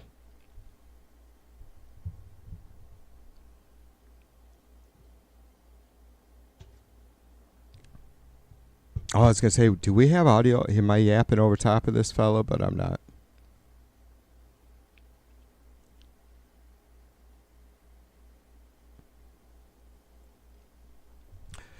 Maybe I'll bring up his audio a second. Hold on, and we'll...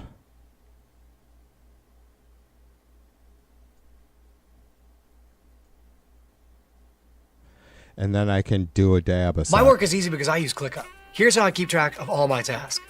I start by brain dumping everything I need to. All right, so I'll let you guys listen to SoCal Shorts for a minute. I'll be right back.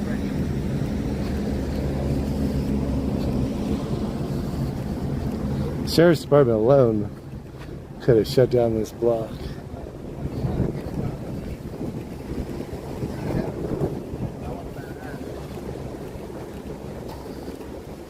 Again, for those of you who don't know, they had an explosion at the training facility today, and 3 Los Angeles County Sheriff's Departments lost their lives at the training facility. Thank you.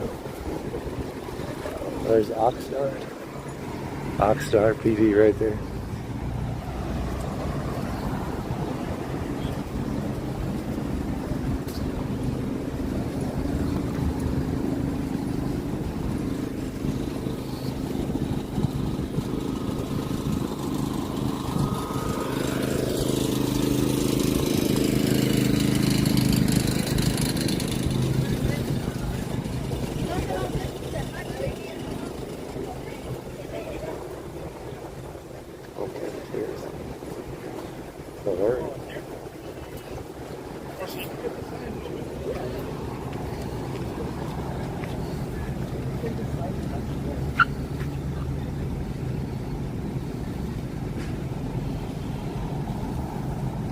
How many guys we have come out from Laverne? It's just me. Just you? Okay. Yeah, unfortunately, there was only 3 of us on shift, so we can't. Oh, that's small. Small. Wow. We're only 8 miles, so we couldn't afford to give another guy. Right. We're trying to get some guys to come in a little early, but they couldn't. So I was like, I'll go. Yeah. Absolutely. Thank you. I appreciate it, bro. Thank you.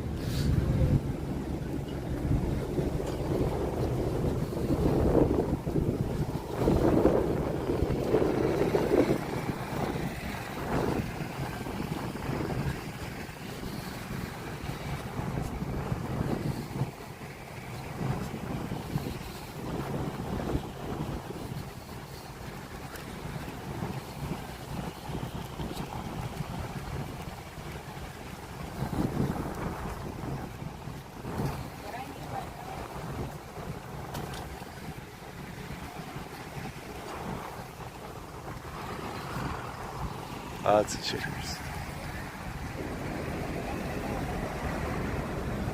Right? Left out.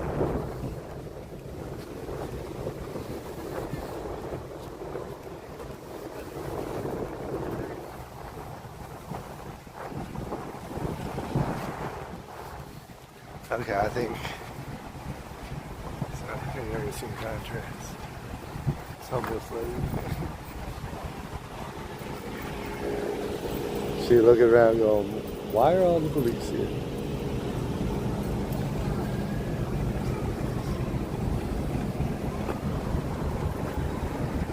No protesters here.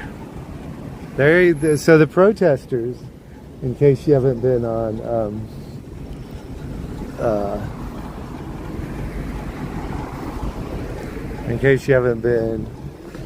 Instagram, the protesters have had their camp raided and taken down. So, Sheriff's Department van's there. But we'll go out this way. I'm surprised they brought the vans.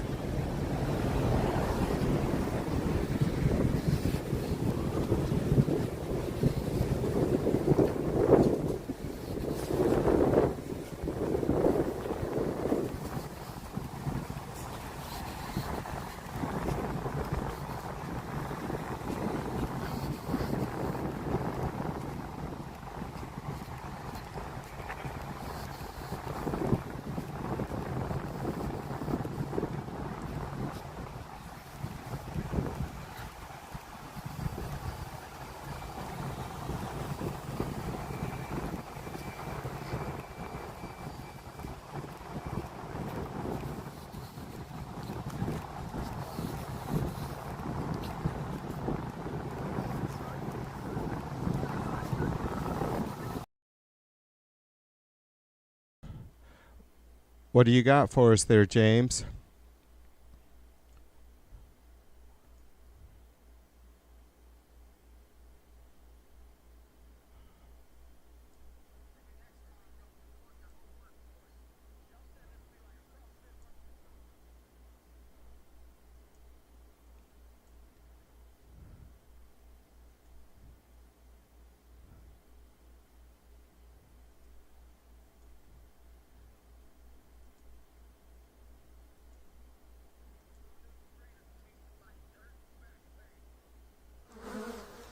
Maybe next time, don't deport your whole workforce. Y'all said this would be like a CrossFit workout. I'm seeing stars and zucchinis. I think my back just filed for asylum. I thought farming meant farmers markets and Instagram pics. We should have built a tunnel, not a wall. Who knew freedom tasted like dirt and back pain? Maybe next time, don't deport your whole workforce. Thanks for the share, James. Uh-oh. Leave you guys for 1 second. Look what happens. And blame James. Blame James.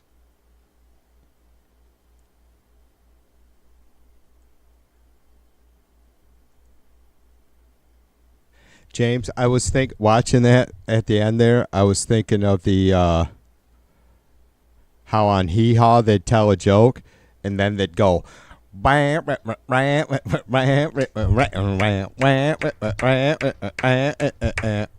Hey, Zeke, you know what? I done watched me a Trump presser the other day. And that fella says we can go out and start picking our own veggies. Where,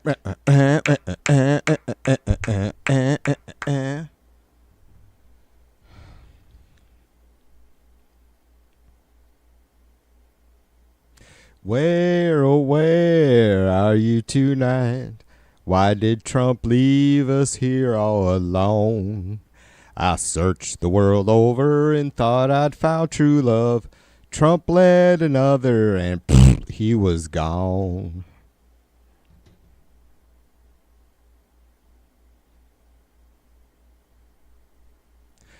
Doom, despair, agony on me, deep, dark depression, excessive misery. If it weren't for bad luck, Trump would have no luck at all. Doom, despair, and agony on Trump. I'm telling you, man, I'm not even fucking joking when I tell you guys I got hillbilly fucking roots. I know my shit.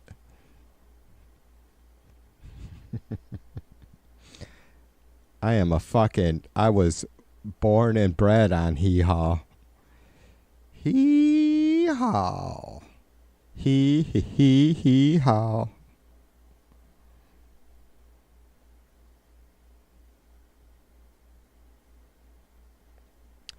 Dave, I pick my own fruit every night. Well, at least when I have a lot of anxiety.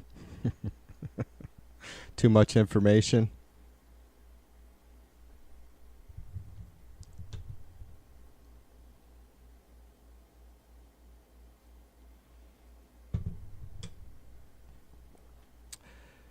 Oh my God. I think I actually have that file, Mac. I was all worked up, wasn't I, that day? I'm like, who wants to fucking start a death pool on Trump? Yeah, I actually have a file with a couple people's names on there.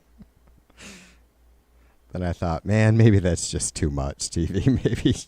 Maybe you don't need to be fucking pulling down that kind of karma. I don't know.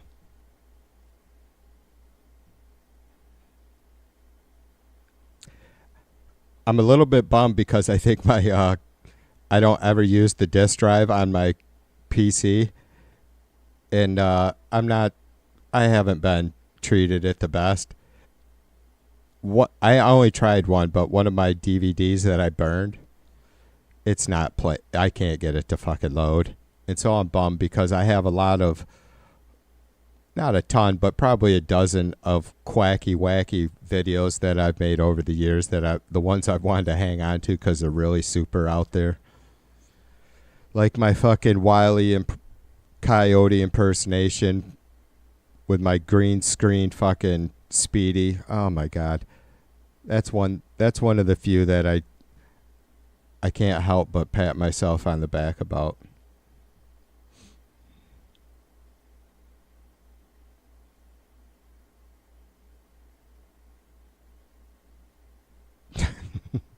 Mac would say says too much would be if I get it right.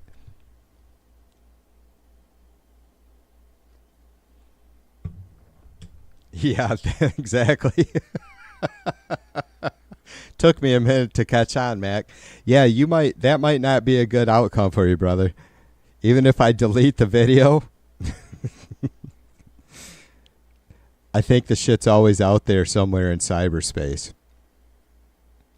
Dave can probably answer that for us. Dave, is that the case? Even any of the videos that I've deleted, YouTube probably still has some sort of version of it? Like a full version?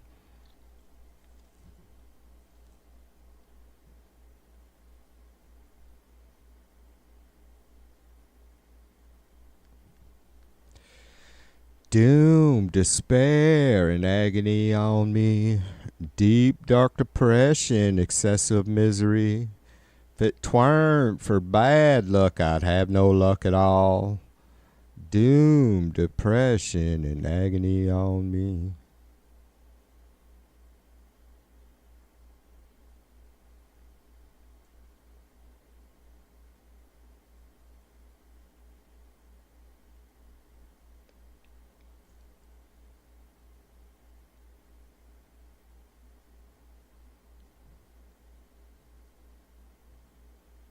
More lettuce.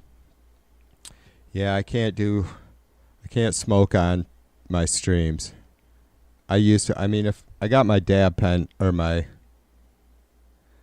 have my vape pen here, but I'll bet it's not charged. Oh, it says it is. It's about empty though.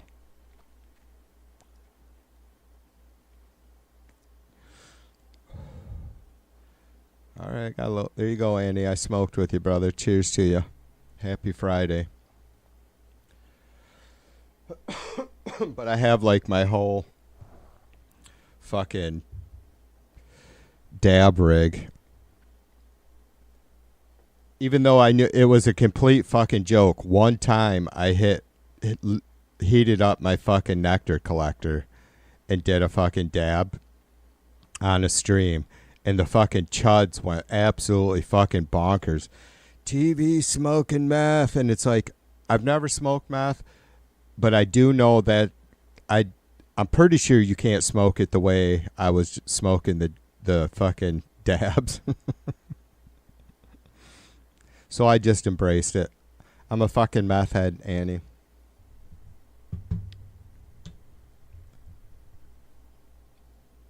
Fucking using my goddamn nectar collector to smoke meth somehow. I mean, I wouldn't be surprised there's some of that shit out here. I live out in farm country and we have some poor aspects of our area, but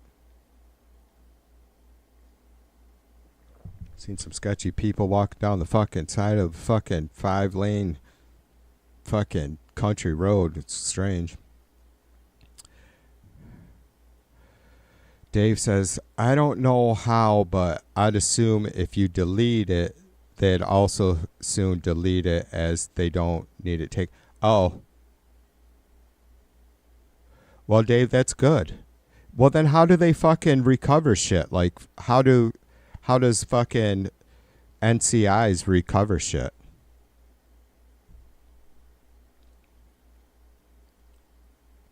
Like, how do they, like, because that's being my point is, like, I'm only deleting it from my, well, I guess maybe that's what you're saying, is that it's not being deleted from my device, it's being deleted from the server. Do you think that it's an automatic thing then, possibly, or does anything that a user deletes first get reviewed before it's deleted from a server?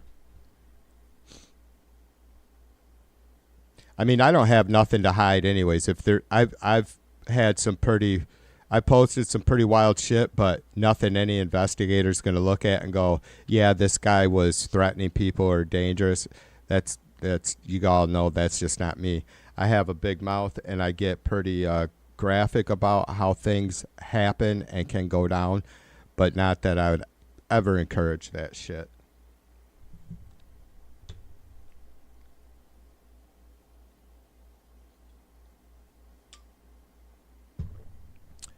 Dave says, TV, anyone can archive anything on the internet, including the Internet Archive. Yeah, I don't know what you mean by that. What do you mean, who can archive it? Like, if somebody recorded one of my streams, they could save it themselves? What are you saying by, like, archive? So, like, anywhere that my videos, my streams are available anywhere in the world, which would obviously come up on all kinds of different servers, right? And separate systems, so they could possibly archive the shit for whatever reason. Would it be just for AI, do you think, fodder, or would it be for, like, hoping to get some sort of user information that could, can be used or sold or whatever?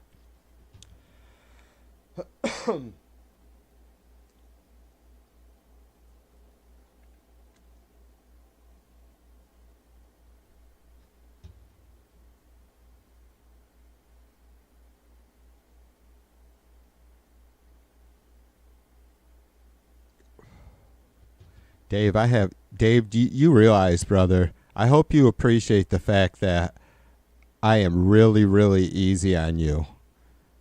because I'm a curious bastard, and I know you get sick of it, and it's very hard for me to understand shit through text. Like I'm a visual learner.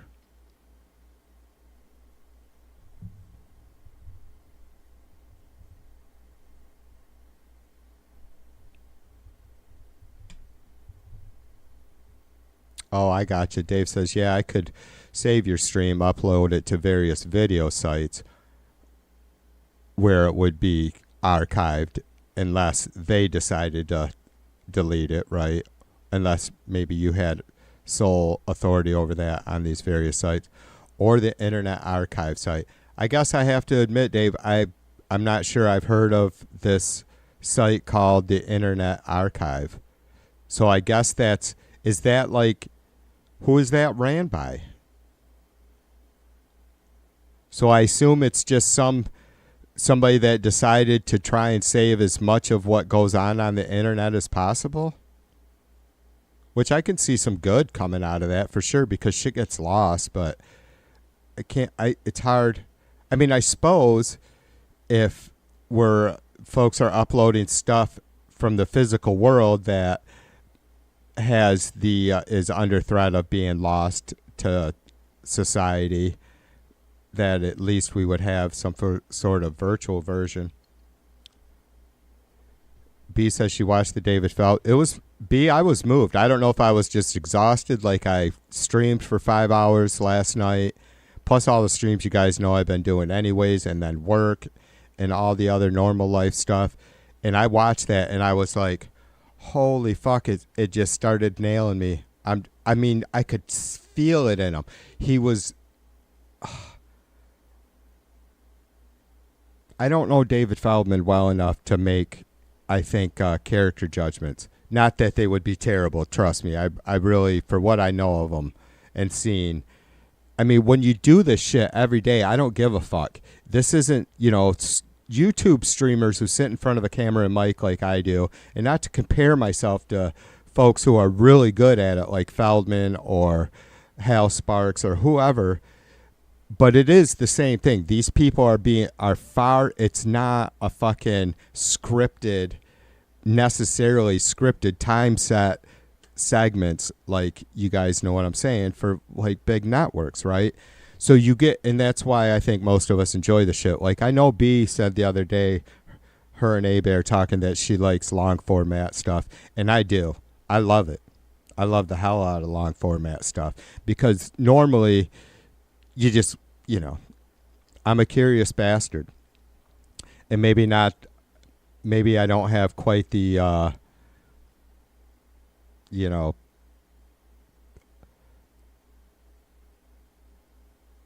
whatever it is, like I don't have a huge knowledge bank, right, of all kinds of different whatever. So I'm always, I just love learning, but I'm still struggling I've been thinking about that video all day long. I mean, I just really enjoyed how he was able to take some part of this, and not, I mean, because Stephen Miller is a lost cause now, but that isn't Feldman's point. I mean, is what I took away from it is that he hasn't forgotten that Stephen Miller is a human being, and that if we lose sight of that, we become that person.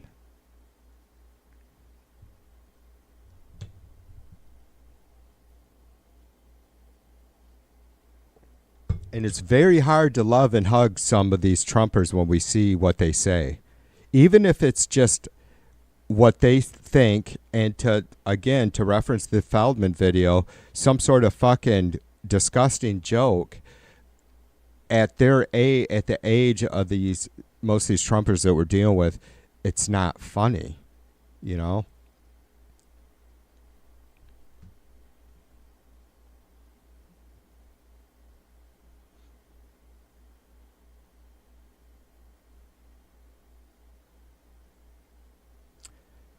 B says the stuff about Miller was interesting info, but you took issue with some of the other stuff about Miller, or in the previous part of the video?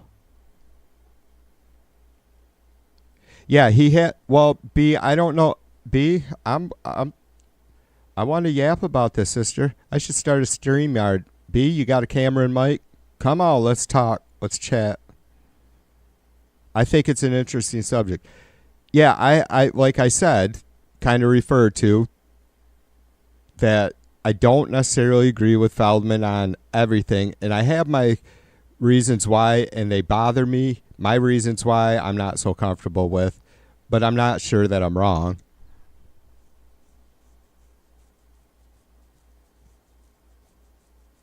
Look, he's a pretty fucking liberal Jew.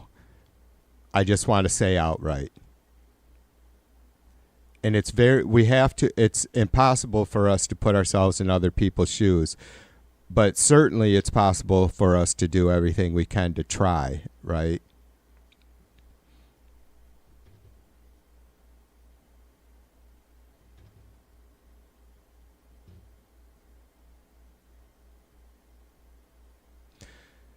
Nell says, congrats, you are moving on up. Moving on up to these times. Finally got a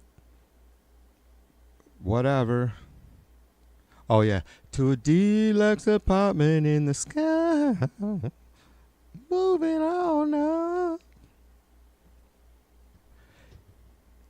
Gosh darn it, you guys, I can't forget. I have not. Have you guys, anybody else went over and seen Jay's video yet where he plays the sax? Oh, I'm so looking forward to it. But everything I play on here anymore, it ends up getting deleted, or I have to mute it. And I don't want the claims.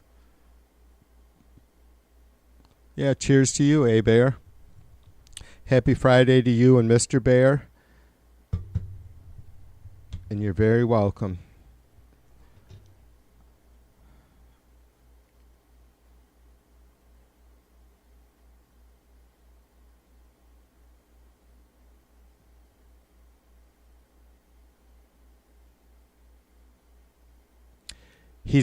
B says, I'm not a fan of people who talk about things like I'm going to screw that up. Omnipotent, omnipotent. He doesn't know everything about everything, but he talks like he is very B. I agree. But he isn't wrong about much. But I have to tell you, sister, I've watched him. I do watch him quite a bit, and he's done. I've seen him come on streams a number of times and apologize and correct himself from a previous stream. So no, I get it. It's you know how it is, sister. You're very passionate about the things you're passionate about, as I am, right? And I think he's one of those people, but maybe he isn't quite as reserved as you and I, or maybe not quite as humble as you and I. And I think I did say that I felt like there was an issue that I had with him, and I think that I know where it stems. I feel like, or I have an opinion of where it stems from. And I'm not comfortable with sharing that because it's a pretty fucking ignorant stance for me to take because you just can't know, but I have my reasons for thinking so. Anyways, we're all flesh and bone, I guess, and yeah, but was it not a good piece on Stephen Miller though? For me, it just made me. Because you know what a yapper I am, you know how high strung I am, and when I do these streams, and I don't pretend to think like doing these streams that are just reaching tons of people, and I'm really influencing folks, and I gotta watch how I do, but I often think it's like, man, Troy, you can do exactly what you did, but you have to chill a little bit. So it gave me, watching that made me humble myself a little bit, or reminded me that it's good to do so.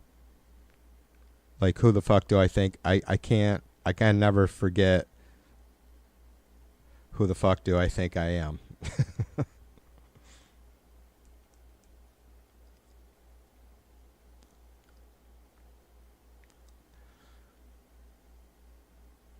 Looks like SoCal Shorts got... Oh, maybe he's still moving. Looked like it froze up. Maybe he just parked. I'm just totally fucking scamming this dude's fucking shit. I could grab it and move back to the... Let me move back to this screen. Is this a fucking replay of a... Yeah. An old police chase.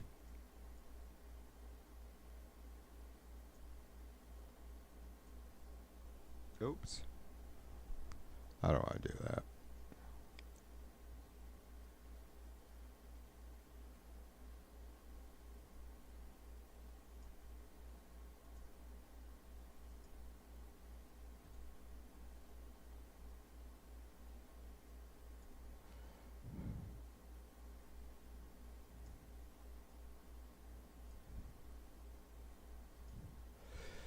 Here we go.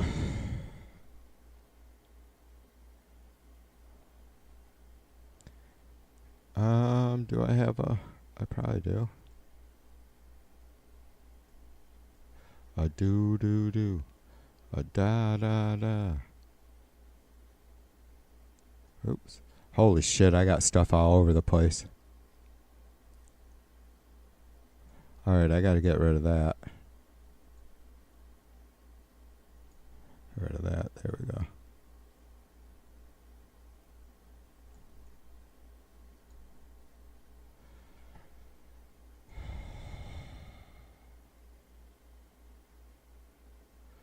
A-Bear says, it's okay, TV. I'll always be around to knock you down a peg or two. I appreciate that. You know I do. I'm all about what the fuck, you know. We always, that seems to come up, not going to say a lot or often or anything, but it comes up enough, thankfully. Especially when we're in other chats talking with Chuds. It's like, especially like with my channel too, right? It's like, for fuck's sake.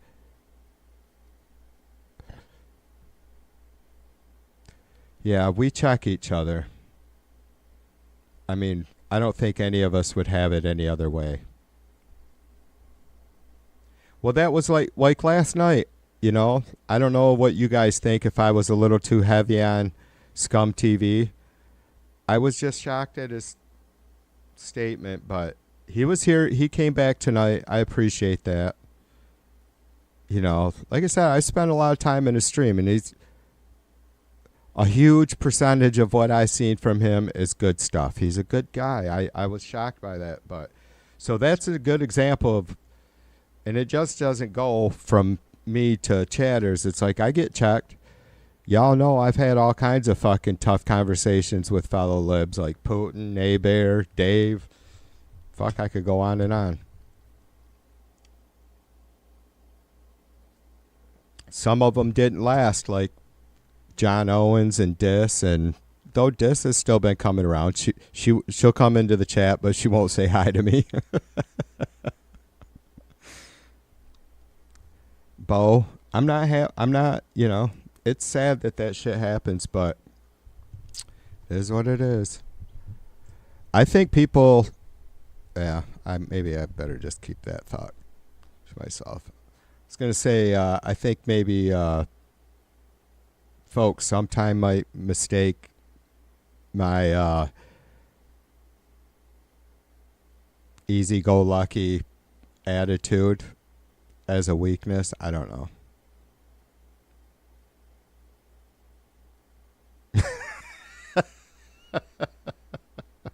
And he says you got fired up, eh? I did, brother. I did. I'm you know, you might have got a little bit more heat than you deserved on that. Maybe I was redirecting some fire from some other place, but I'm fucking disgusted about the state of our union, brother. I really am.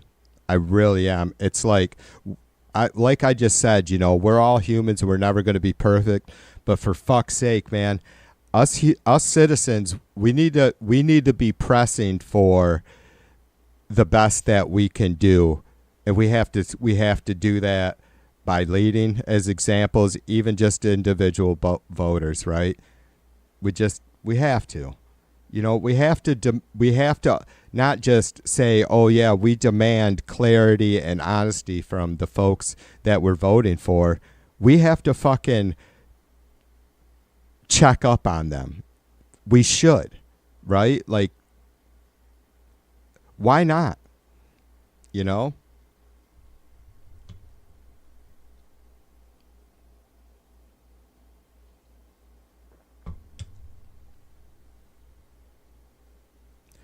And it's another thing too. It's like that I'm irritated about with politics, and I just said this earlier, that we are so not distracted and like somebody's doing it purposely. Well, maybe some of the shit, the chaos that's created certainly is manufactured for no good reason. But that even though we're Americans, and I've said this often, that we have a full plate. We've always had a full plate, but we're able to handle having a full plate and much more. But I don't know. We have a lot going on, and it seems that it's keeping at least America's, the people that count, and that's us, the people with the power, the voters. If we realize that we have the power and remember that we have the power collectively, we feel like it seems to be a little bit overwhelming for everybody to seem to tackle all the fucking just pure bullshit that a country like ours should not be dealing with at this level. But we lost our way. We did not pay attention to each other, our neighbors, well enough to understand that there was a whole lot of fucking, unhappy underlying animosity with some folks. A lot of folks. So we dropped the ball in that sense, but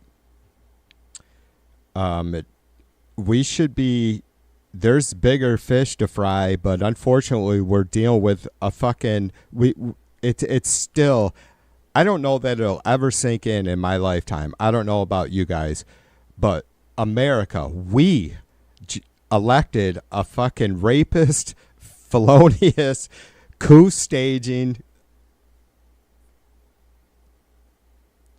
shit sack to lead our country. We did. Now I'm starting to sound like John Owen, ain't I? You guys fucked up. It's all on you. You didn't fight hard enough. You should have voted more than once.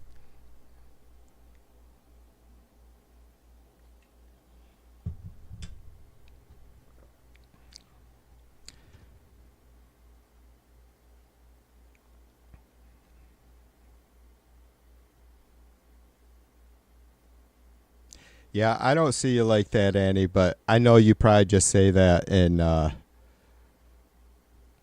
as satire humor, but yeah, I don't think that much of myself either, brother. Like, I think enough of myself to know that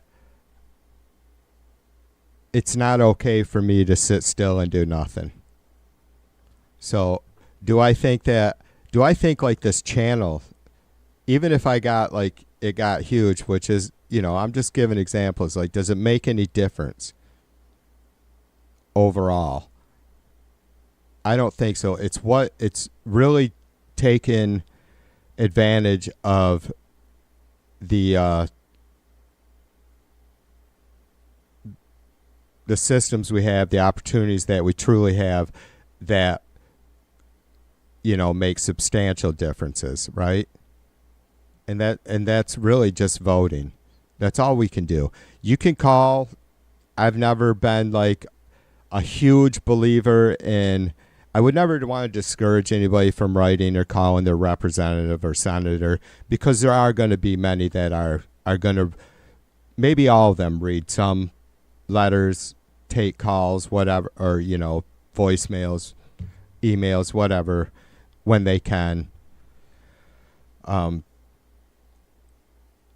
I still believe, I am as cynical as a bastard as I may be on some shit. I do, for the most part, I believe that, I don't have any reason to believe anything other than that like when our freshman reps and senators go in to office or are elected, that their intentions are good. And I'll tell you, I'm not so cynical ever to think that the road to hell was paved with good intentions. That's a crock of shit. You know what I mean? Intentions are just that. You're fucking. How do you fucking dog somebody for always looking and trying? And intentions aren't just thinking about it. That's action. That includes action.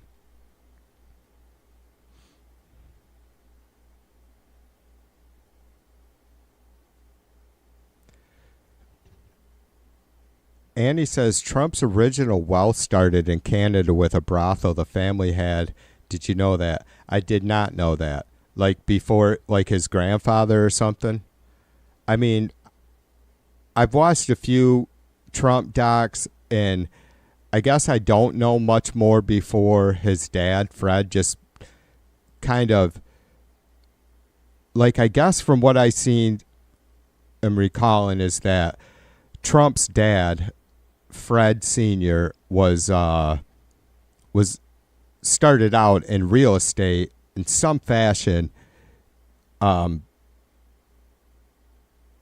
it never said that he worked his way up from just like fucking owning one shabby ass apartment or something like that over years and just dedication and grinding it out and doing maintenance himself. Or like it just like he kind of like the story starts that he had money, some sort of amount of money to invest in real estate. And obviously too, things were, much cheaper when in New York City and more available when Fred Sr. was a young businessman, I guess. So Trump is 80, so he would have been born in, oh my God, this is going to be tough, like 1940 or something, right? 1945 or something. I don't know how old Trump is exactly. Somewhere's in there, right? So, for fuck's sake, if you think about his dad being born or being an adult and starting his business at that time, you're talking 1940s New York City.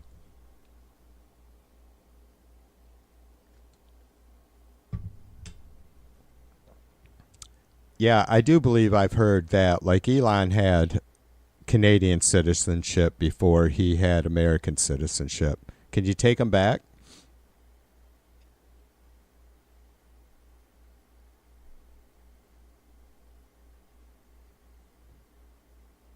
It was funny, I tell you. I said I was calling for the government to fucking seize what's the fucking satellite thing? Starlink or something? Out of national security reasons. And then him and fucking Trump got into it, man. And I thought, wow, watch this shit's gonna fucking happen. I wouldn't want that shit in the hand. I mean, I don't know. It's quite scary that Elon, a private company, had some serious deciding ability on the Ukraine-Russian conflict or war. You know what I mean? That I'll never be comfortable with that. Do I think it's any better that like America would be the like the federal government of the U.S. would be the conglomerate to have that ultimate control? No, but I don't like the idea of just one sole private, ultimately one person having that decision. That, I mean, certainly if it was within the realms of our government, it would not be just limited to the approval of one person, no matter how that might seem or initially start work. We're always going to have the ability to contest shit where you don't in a private industry. Scum TV says space is fake. NASA is a massive scam of your tax dollars. It's a crime. Annie, don't tell me you're a flat earther. I don't even want to know. Don't tell me that you think we can have all kinds of talks about all kinds of different weird aspects of the flat earth shit, but don't tell me you're a flat earther or that there's a dome or that there's a ice wall around the earth.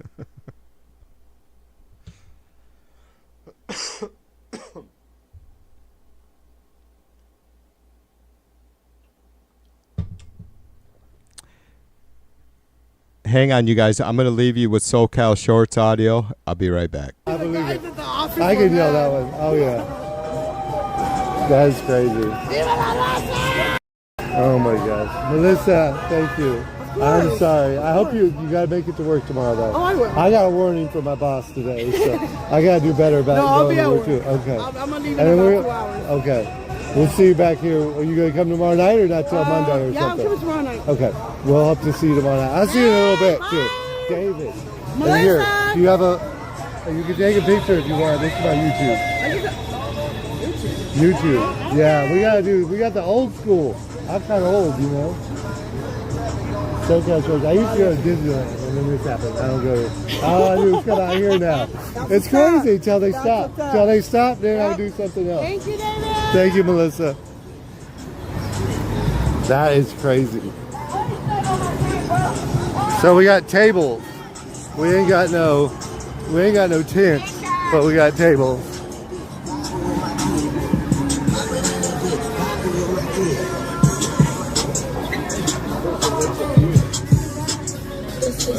How long have you been here? An hour and a half. Okay. They took the tents. I walked up. They were taking the tents? I wasn't here, but Jeff said he was here around maybe 10 a.m. They took everything. All the propaganda, the posters. And then they took this girl, Melissa, down there. Wow, 346. That's a lot of people, bro. Yeah, we went down to the sheriff's side. Oh, yeah. There was like 500 cop cars down at the hospital. The procession? Yeah, Wow. yeah, I Which missed hospital? the procession. It was General Hospital. Oh, but I got County Hospital. I used to live did next you? to County. I got past one cop. They let me go fast, but then the next cop blocked me. I couldn't go. I couldn't. Where were you trying to go? You were trying to just see the procession. Oh, in your car or something? Well, I'd get out if I could, but I got a write-up at work, so. I got a write-up? Yeah, you get it. First time I ever got wrote up. Are you like an engineering type? Oh, you're an engineer. Yeah, so I don't clock in, but. You went to school for like aeronautical engineering? Quality engineering. I have a master's. Like systems engineering? Is that similar? It's very similar. I have a friend, girls like who's on OnlyFans. She used to be a systems engineer. You know what I read? They said there's 1 million people in the U.S., 1 million women, mostly women, in the U.S. on OnlyFans. 1 million women in the U.S. on OnlyFans? Right. Holy shit. That's like a lot of. It's like as many cops. I think there's 1 million cops and 1 million doctors. About lawyers, doctors, cops, about 1 million. It's kind of crazy. Each profession. That's like a profession of. Right. And I'm sure a lot of it is just a side hobby, you know, or whatever you want to call it. But it's not their full time.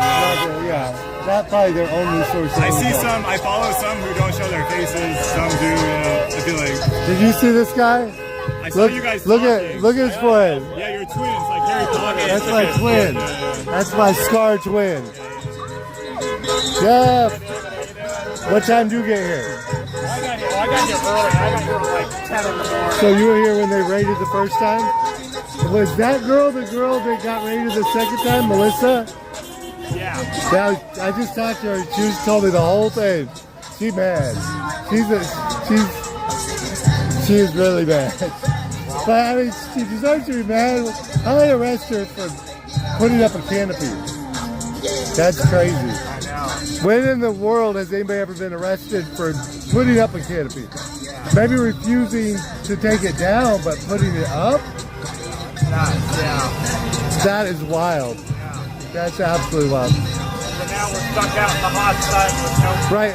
The only difference is we're all going to die of skin cancer. But apparently that's what they want. Yeah. They want us all to die from skin cancer. Yeah, basically. They were making it hard for people to drop off water, too. Really? Yeah, because it's not... You know, people have been stopping occasionally to drop things off it. Usually, the police don't say anything, even though technically a no stopping zone. Right. But I was just down with the procession, and there was 500 police cars stopping. I stopped too. Right? That's nuts. But yeah, Right?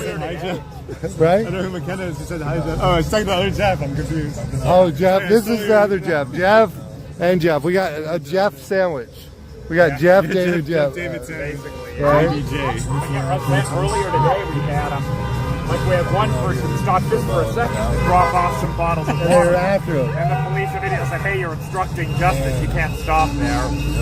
Those were their exact words. You're Obstructing justice. obstructing justice by being in the way of the police. That's a strong one too. That obstruction of justice is a, it's a, like I a know felony, both Jeffs. right? Okay, she's shouting out both Jeffs. Shout out to both Jeffs. So. And anyway, their excuse for removing the camp the first time was that they were going to deep clean the sidewalks. Does that Doesn't look very deep clean. right? Yeah. Anyway, They're like, yeah, we're gonna deep clean. Maybe Monday when they remove the campers again. That's crazy. Well, now I'm really glad that I at least made the decision to sleep in the tent Saturday night. Yeah. I was dying though. All day Sunday morning, it was so hot. Yeah. Even with the canopies. Oh. I was like, like delusional. I was like literally losing my mind. yeah. But you had the experience once. Right? Hey, Bear, come be say hi to you tonight. I was think you planning did. on trying to do all weekend out here this weekend. We don't have a place yet for I you. guess I'll sleep at home now. I don't think. You still try. You can bring your sleeping bag, sleep on the sidewalk. You might get arrested though. They might run up on you, drag you away in your sleeping bag. Yeah. Seems to be the way they do things. White dog. Oh. Got them tied on there pretty good. Otherwise, I'd fucking rip them off. Get them right up in the camera, rocking out here, the one that had sadly the white you guys puppy can't that was see. sitting He under has the canopy. Oh yeah. So say hi to Jeff. And Jeff. And then I want you. Come back sometime to see us. Let's up with the tire. There's no canopy though, so it's a little warm. My mouse is like I'm Norm McDonald. My name is Norm McDonald, and I'm on a little show called, I forgot what it was. Okay, let's go back that way. I don't know what's going on with that Zoom. Britain's home of 20, highest country, 84%. Yeah, see, you won't Just listen. shy. Trust me, it says. Polygraph lie detector knows too much about that. Just kidding, Polygraph. I support your freedom of speech in that area. I just stay away from it because I'm doing theme parks. So. I'm telling you. But godless heathen. Right. Being late to work. Too much about that. Just kidding, Polygraph. I support your freedom of speech in that area. I just stay away from it because I'm doing theme parks. So. I'm telling you. All right, I was talking over top of SoCal Shorts there, but whatever. Is there anything going on out there? They are outside the ICE facility in LA where he has been quite often. Yeah, I know. A-Bear says I can't hear you over the feed. I know. I forgot to mute him. I was just having Gumby rock out to you. Roy, what's up? Cheers to you, brother. Good to see you.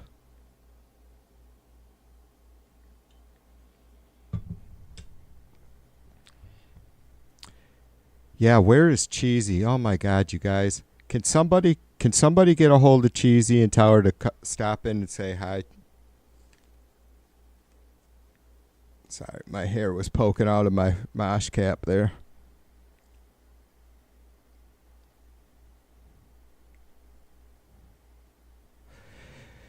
Yeah, missing Cheesy, missing Stoned and Oz. I've seen, God, we have so many cool Aussie brothers and sisters. Delight loves movies. I see her, I'll see that she stopped in a stream and posts I think maybe the 24/7 stream she was in last week or something for a minute.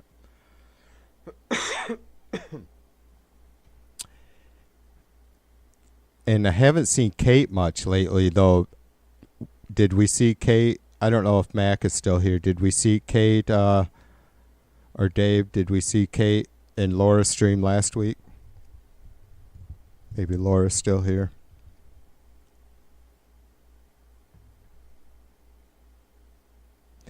A-Bear says she thinks Cheesy went back to having a life. Whatever, A-Bear.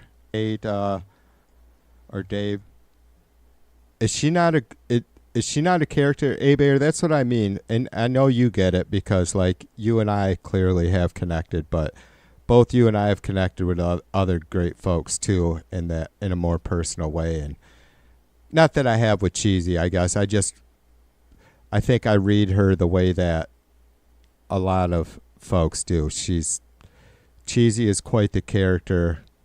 I think the world is certainly better off having someone like her around, right? Yeah, and she's a youngster, I guess, compared to most of us. That's what was fun about her, too, right? She helped keep us young.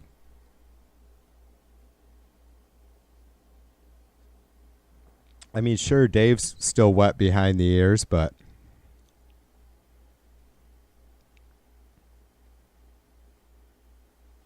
maybe that's why she's not around, because usually when I stream this much, A-Bears, Kate will pop in eventually.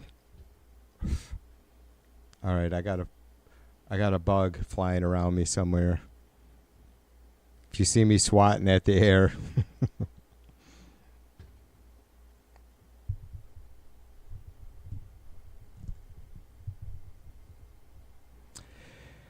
Yeah, well, too, it's summer there, right? Where she's at.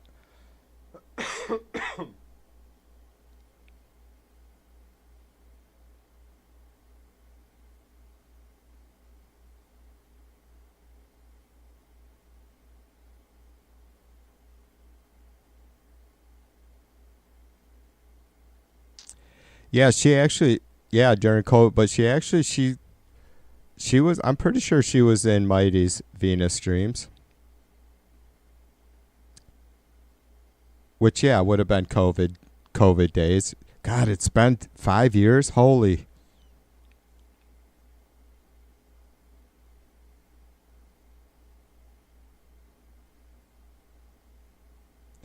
Yeah, that's true. Also, to A-Bear's point that folks in Oz had a larger majority of that were, understood the severity of COVID and maybe had stricter lockdown. Like, I don't know about you guys. Like, I'm not in a big city area, right?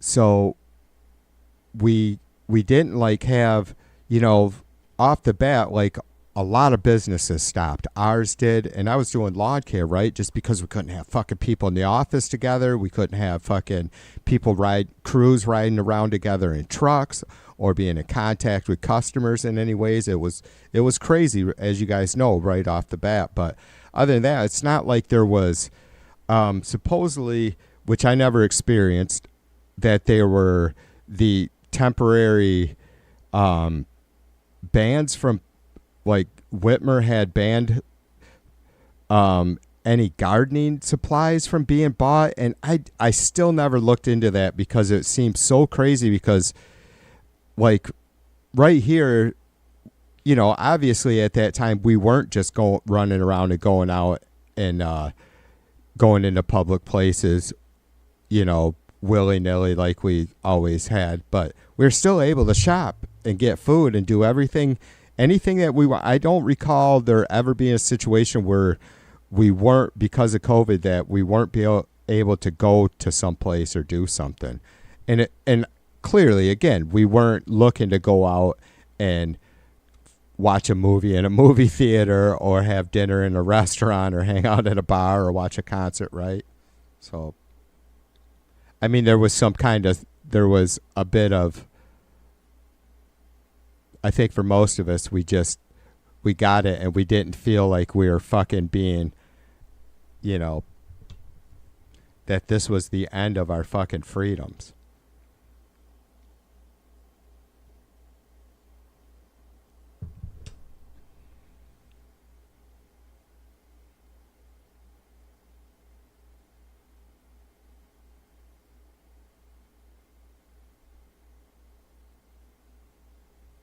Yeah.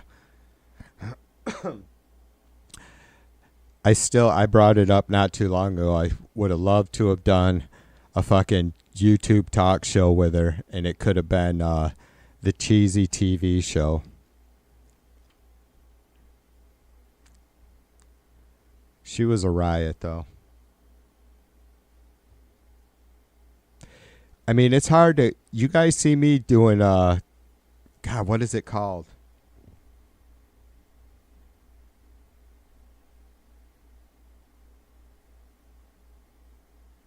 Anyways, when you do the asterisks and put a physical activity or something inside there. God, what's that called? Anyways. She was animated, which is hard to come across when you're always just dealing with text. That was one of the fun things about Facebook, though, being able to post memes and all that shit.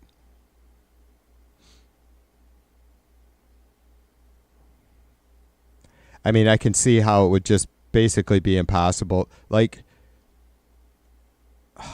yeah, I don't know if YouTube could figure out a way for people, but it'd probably end up but I guess you would just deal with it, the spam, the same way you would text spam. But like, if you could post memes but not links, maybe, or that'd be pretty cool.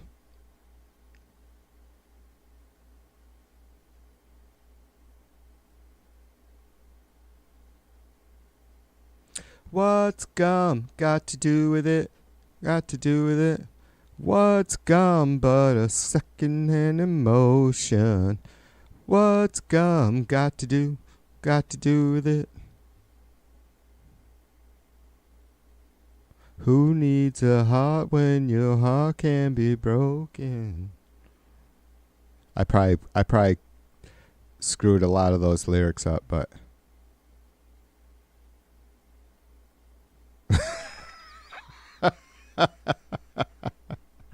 hey, Bears just cheesy made it through 6 or 7 seasons Lucifer with me, and then bailed like 3 to 4 to go in the series. Bitch. That's low. We need to get her on the horn.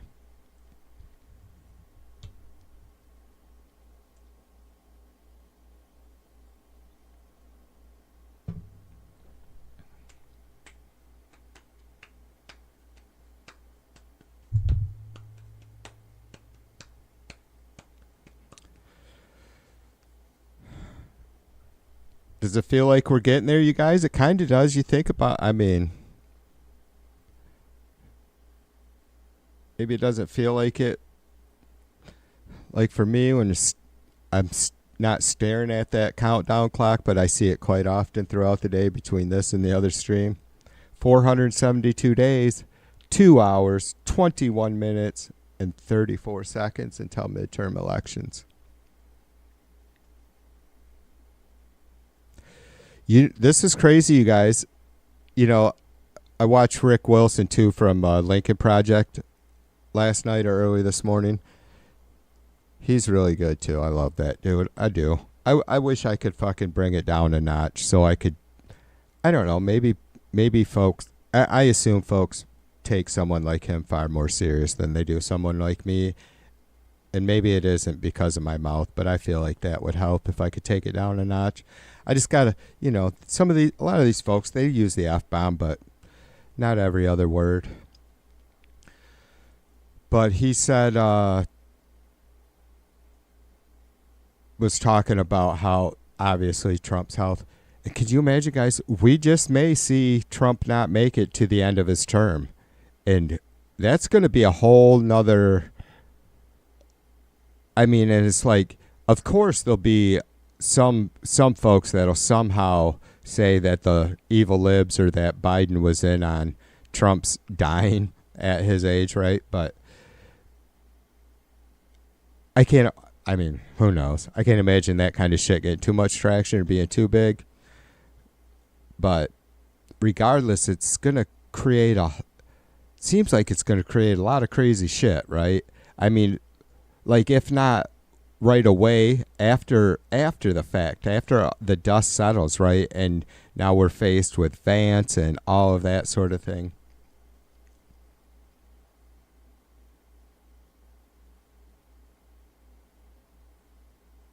And by the time I get to Memphis, I'll be gone. Whatever, James. I'm stuffed, dude.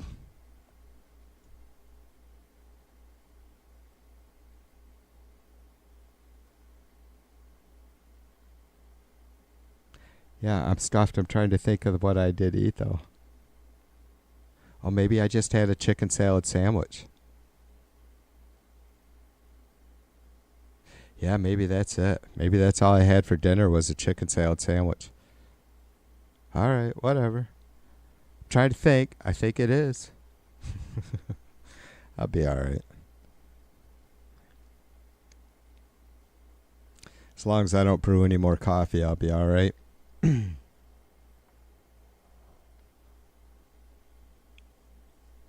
What's gum got to do with it? Fred, what's up, brother? Cheers to you. Fred Knotts is in the house, y'all.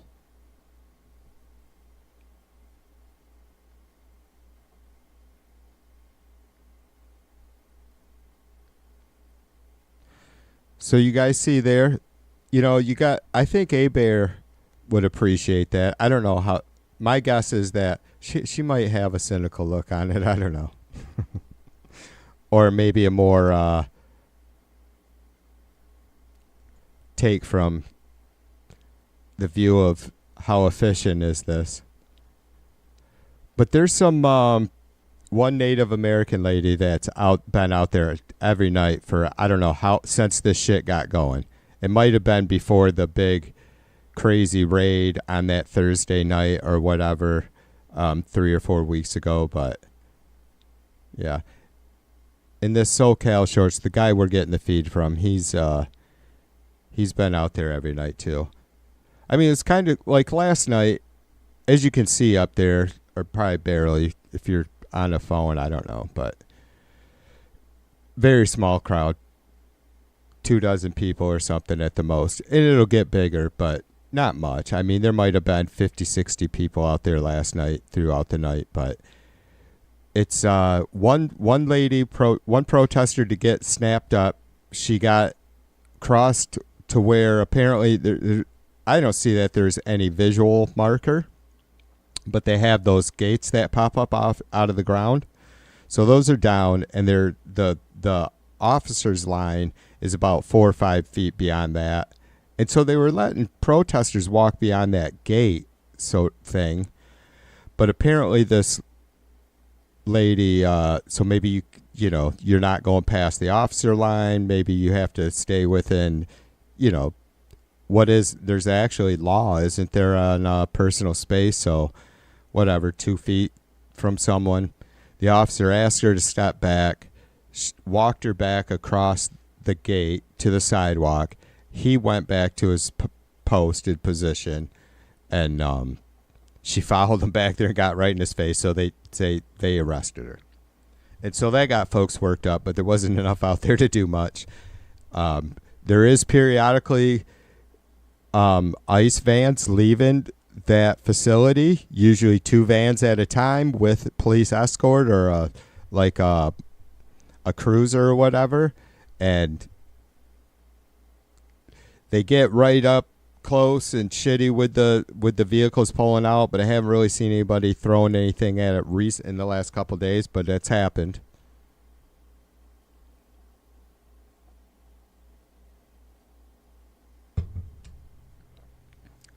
Yeah, Fred says, hey, TV, just disgusted with all maggot diehards right now. Yeah, I was in the White House chat just long enough to drop my stream titles just because it fucking, those guys think I'm fucking desperate for viewers or something. And it's like, I do that shit to fucking irritate the living piss out of you guys.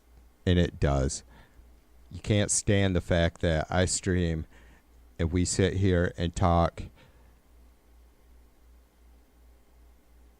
honestly and openly about fucking real concerns and not fucking bullshit conspiracies, not fucking denying what's so obvious to most of us. So yeah, I get it, Fred. I have my days, brother. I mean, God, who did I get disgusted with the other day pretty badly? I don't know. It was someone that I don't. Maybe it was Chaos. I finally fucking let him have it, but thankfully I was pretty clear-minded and just start fucking dropping stupid bullshit insults, but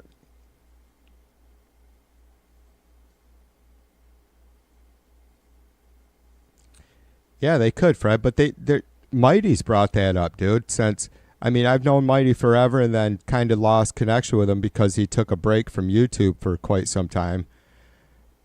But then when I ran into him over there 3 years ago or whatever, you know, it was something when he was asking me if I was still streaming.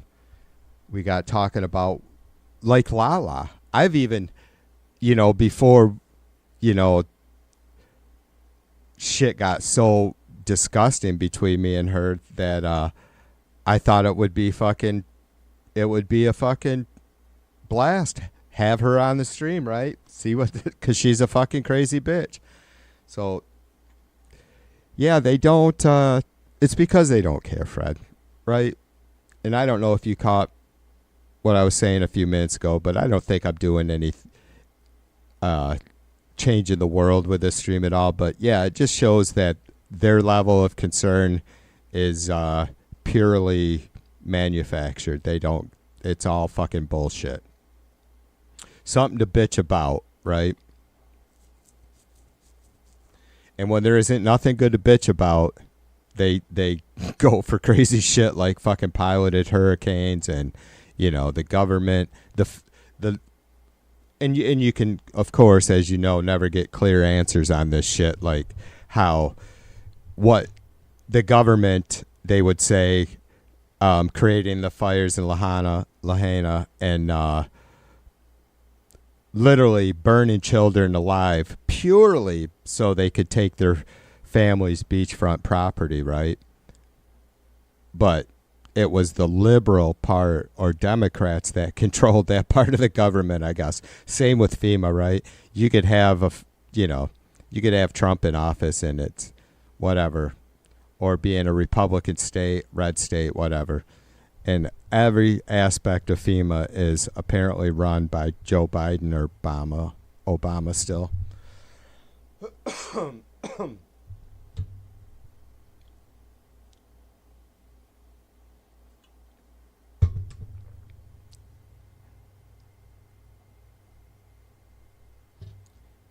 Yeah, only certain kids matter to. I would just say that, refer to it as only fetuses seem to matter to them. Because once the fetus is born and becomes a living, breathing individual, they don't seem to give a shit what fucking happens to it. Fred, a great argument with these idiots, if you're ever interested, is when the abortion thing comes up.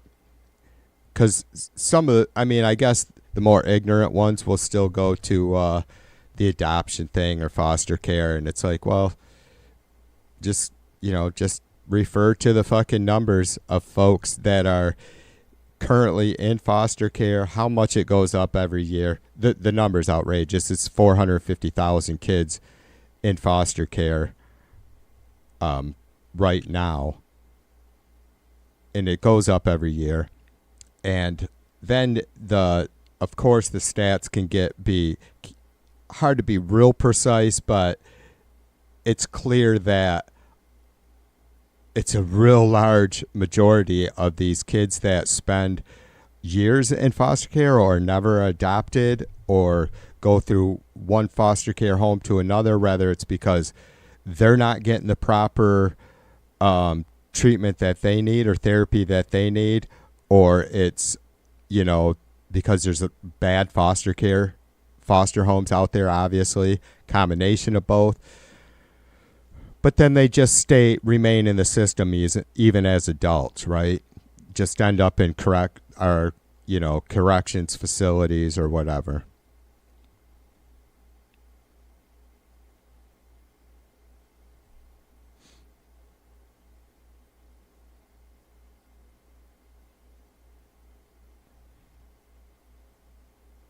Chili crab one day soon too. James, is that like, so one of my favorite soups is sweet and spicy pepper crab. It's it's not like a chili though, it's a thin broth soup, but it is sweet and peppery, and then you use blue crab. That shit's delicious. Like, I'm not the biggest fan of, like, seafood soups. I like a little bit here and there, some. But that shit is amazing. But it's not a tomato-based soup. I don't know if the crab chili you're talking about is. A-Bear says, I will get on my platform for a minute. My dad was a superintendent of schools for several districts. The majority of school money and curriculum decisions are made at the local level. Right on. Yeah, that's why we see so many red states or states that don't give a shit about education. It's not like it's a nationwide thing. You know, and there's a lot of A-Bear, right, and there's a lot of different factors, right? Like, California, I don't know what their funding is for public schools. Being a blue state, I have to assume it's pretty high, but they still don't have really great success numbers. And so you can't, and not that you are, I'm just saying it sucks. It's social issues that kind of determine the success of kids in schools, right? Or the success of schools. And that's so, I mean, you're talking single parents, parents with issues of their own and incapable of managing children, and yeah, it sucks. A-Bear says yes, but it's a drop in the bucket in overall funding. I know this well. He went from a system from the lowest per pupil expenditure to a system that wanted to find a loophole to pay more. Right on.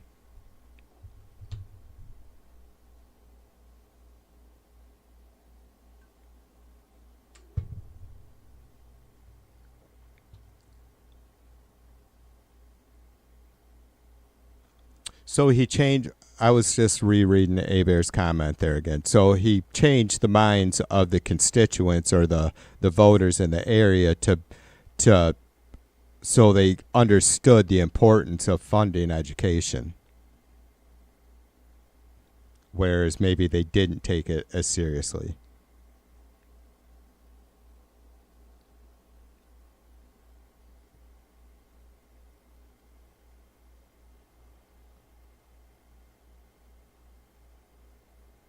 Yeah, I think wasn't the original character of Robin Hood based on a king?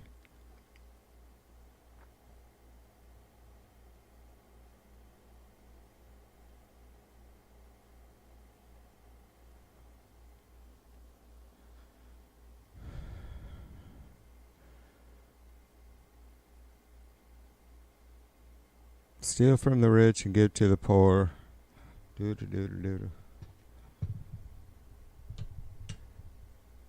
B, you made me think of the Beverly Hillbillies episode where they came across the Robin Hood hippies.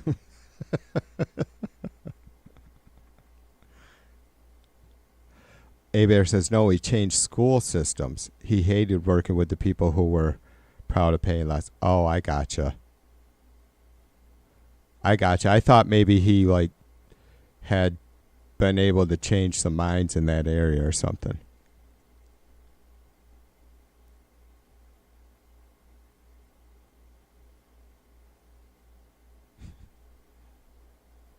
I'm not touching Fred's comment.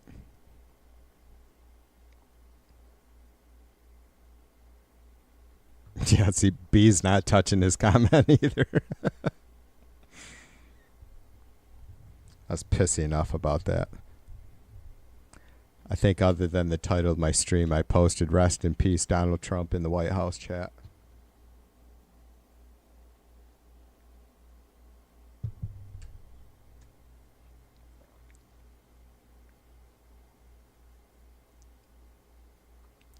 So they did send some National Guard home, or they sent the National Guard home last week, or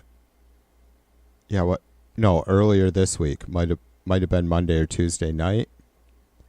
So all those folks we see out there are likely sheriff's department. It's possible they could be still. I mean, it's a little bit odd that the sheriff's department would be in camo, but maybe they left some of the National Guard. I don't know.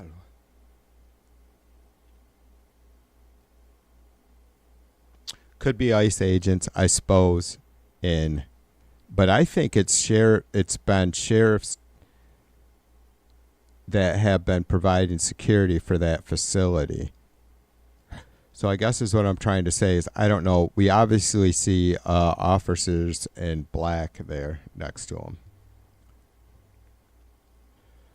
As far as I know, 2,500 California National Guard were sent back to whatever their normal duties are.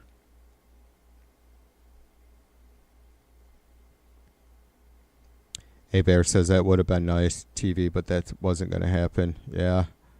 I know, and it's not like Michigan, you know. I don't know. Again, it's almost like, you know, Michigan's basically a purple state, right? Even though I'm pretty proud of the fact that we finally got to be blue in the House, Senate, and our governor's seat. But we don't rank real high in education amongst all 50 states. We do rank in the top 25, thankfully.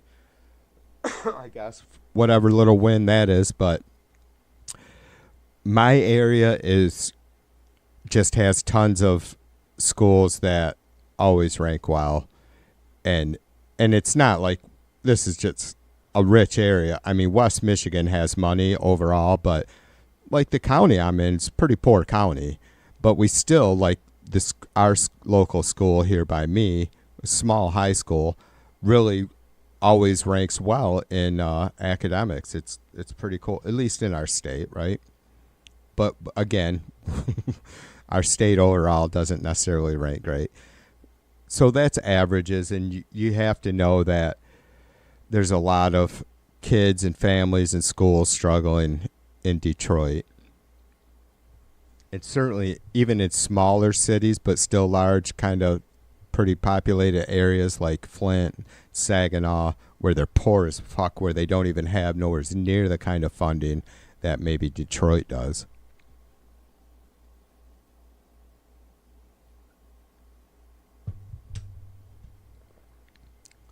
Fred says Vance met with Murdoch the day before the Wall Street Journal posted that article. The caller is in the house, MAGA.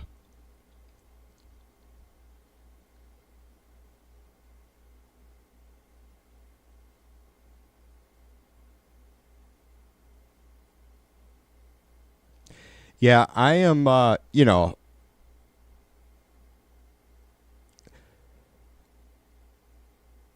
I'm not going to shed a tear, a gosh darn tear about anything bad that happens to Trump.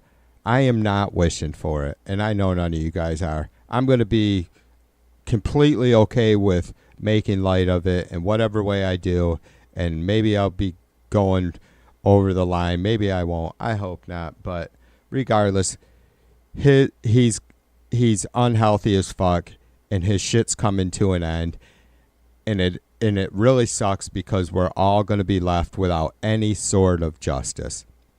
You know?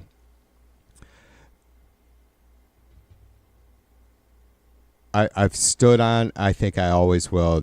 He should, I think it, you know, all his sexual assaults, right? It's just that's the most terrible thing we can think of, someone doing to someone else.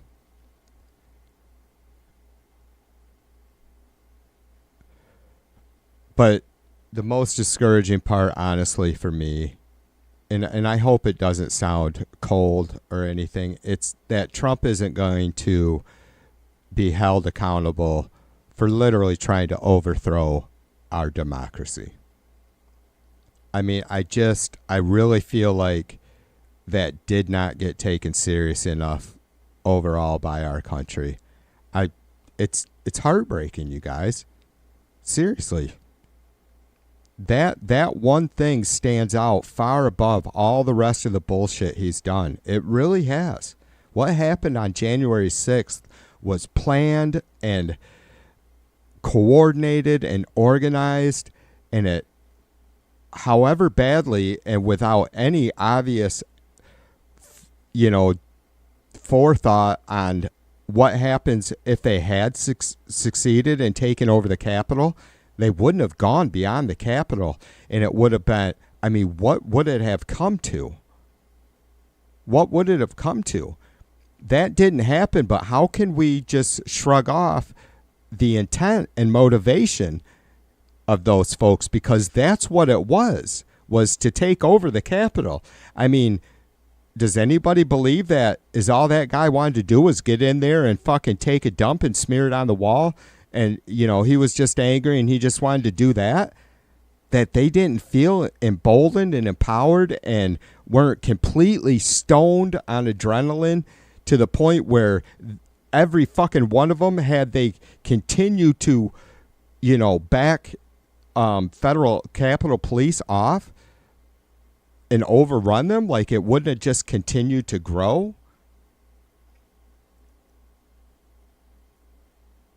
I think that's pretty scary, you guys. How often has that happened in the last 250 years?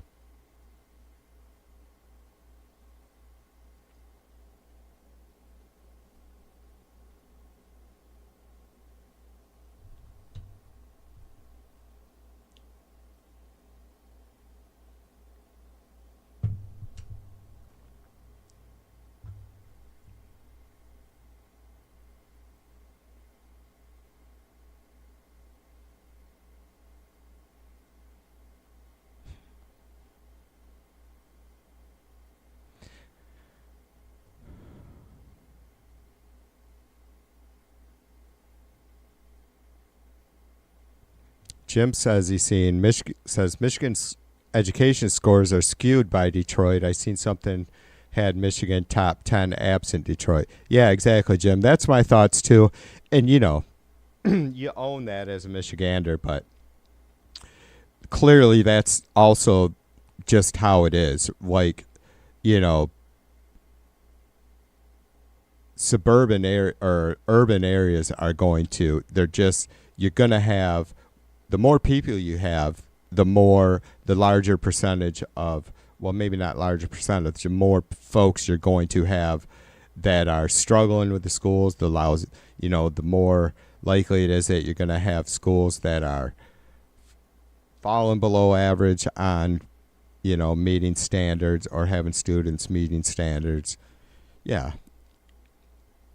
And that's all again, like Jim says, but that's all when you look at it, when you can do something that dramatic, like just taking Detroit out of the equation for Michigan overall, it's clear that it's social issues. And that means a whole bunch of shit, right? Like parents the parents that care, busting their ass, working 2 jobs, single parents, their kids failing because they're just not able to be there. They're trying to feed them and keep them in some sort of safe, clean, warm home, right? And so what do? Do you not work and try and stay home, or have more time to make sure your kids... I know it sounds like a crazy fucking choice. folks might, you fucking choose the kid. It's like, well, now all of a sudden you have, because you're not able to work that second job because you need, being a parent requires a lot of time. Now you live in a really shitty neighborhood, or which now has shitty schools, so it's not about you and your kid. Now the system you're in is crap, Like, for instance, like A-Bear was just giving an example of one of the systems her dad worked for. He wanted so much better for him, and that it wasn't going to happen. So can you imagine the parents that care, or the students that do want to learn and don't have all this fucking fucked up desires to go out and be a troublemaker or whatever, not having the opportunity when they want it?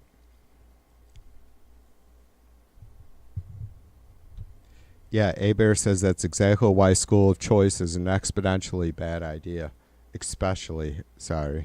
Bad idea.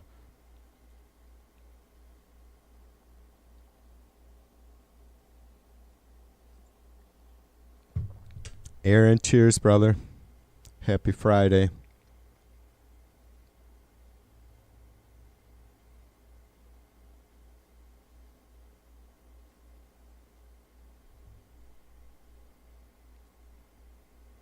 Yeah, well, that's the problem, too. It's redirecting funds to these private schools, which is a crock of fucking shit, And it's like, my granddaughters go to a Christian school. My daughter and her husband pay for all that, right? They're not siphoning funds from the public schools. Probably because it has the Christian school label.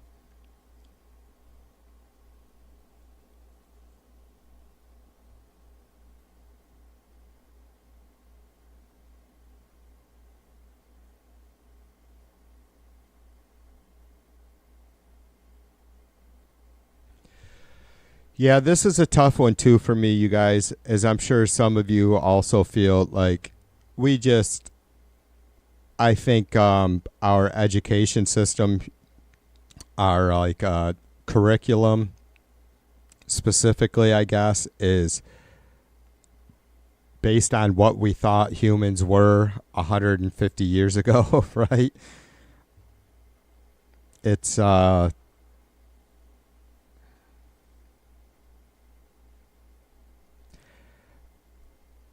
I'm sad because,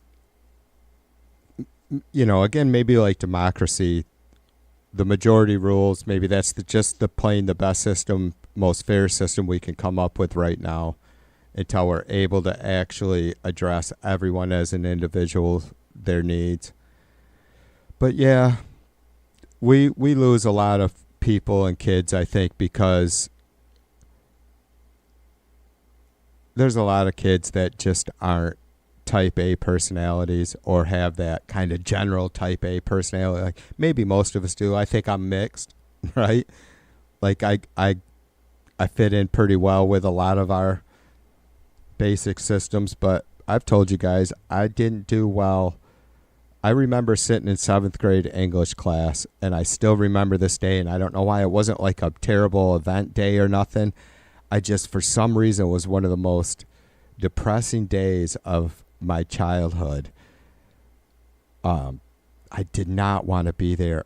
Like, even if I had given it everything I had, my brain was just refusing to absorb anything, because that was not at all what I was focused on, not at all what I was interested in, and probably for some other reasons, but.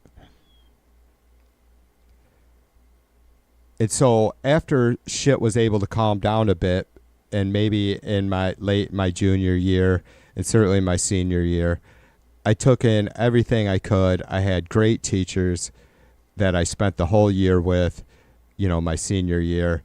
And I guess that would probably have been the year that I found who TV is. And so I realized, though it took a while, I realized how much I did love to learn stuff, how curious I am about shit, but also that I struggle learning in the traditional ways. I have to read stuff over and over, not because I'm stupid, because it doesn't sink in while I'm sitting there reading it. That's why I'm such an audibly and visual learner. Or I do better that way, I guess.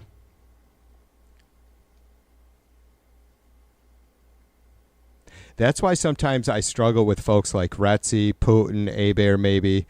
Really fucking brilliant folks that, you know, like some shit, when I read it, it just does not click with me. Sometimes you guys probably get like, Jesus Christ, Troy, what the fuck is your problem?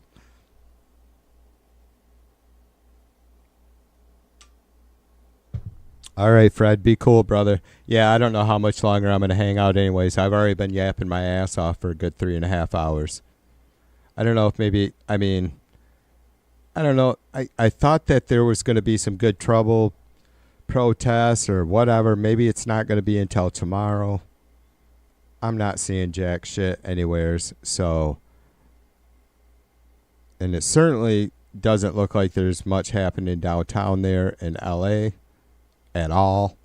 Actually, traffic almost seems like it would be, that's pretty light, what I would consider for a Friday night in Los Angeles, right downtown, for fuck's sake.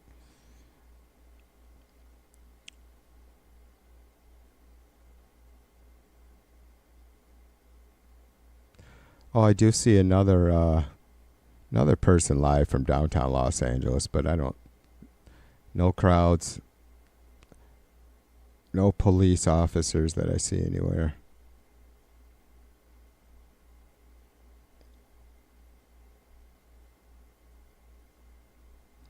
Yeah, I might give my microphone a break here for a minute. It's probably dead sick of me fucking screaming into it. Shut up, you son of a bitch. Good trouble. Abear says good trouble protests are tomorrow, so. You know, I will be on top of that shit. Or whatever. I'll bring it to you when I get around to it. Retzi is a sweetheart. She's another. You know why I think she's a sweetheart? Because she don't give a fuck. She's another one that I butted heads with more than once.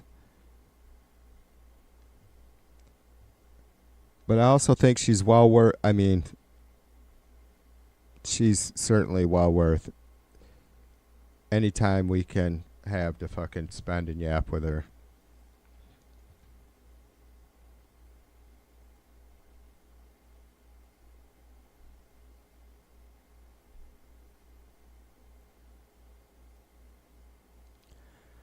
All right, you guys, you know the routine.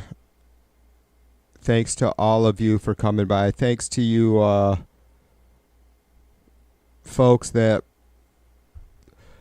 watched and didn't chat. I do appreciate it because your time's most important. We'd love to hear from you, though. You know, I spoke about doing some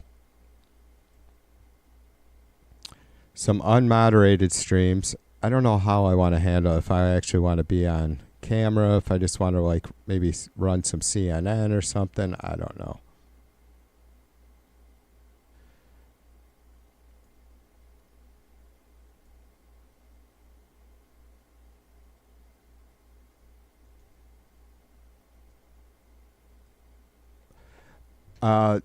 Shout out to all the new subscribers too.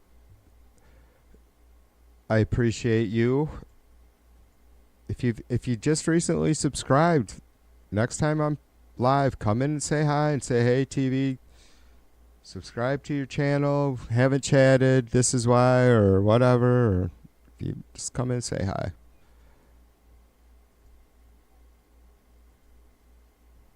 I think our moderators have done great at, we don't just, look, it's all on me. And I think that I don't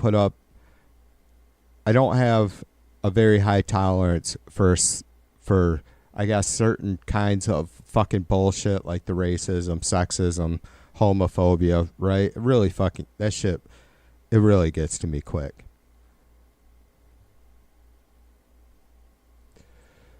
But yeah, for the most part, no problem letting folks talk.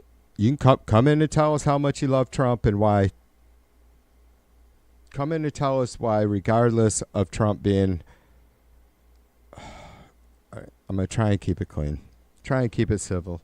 Regardless of Trump's convictions, civil court, legal court, whatever. Come in and tell us why you love that bugger. All right. Tell us what you're hoping for. Tell us why you voted for him. What's sucking in your life. What the libs did to you. All right. We'll see if we can help you out of that hole. So, what? Yeah, I guess tomorrow then. Tomorrow it is.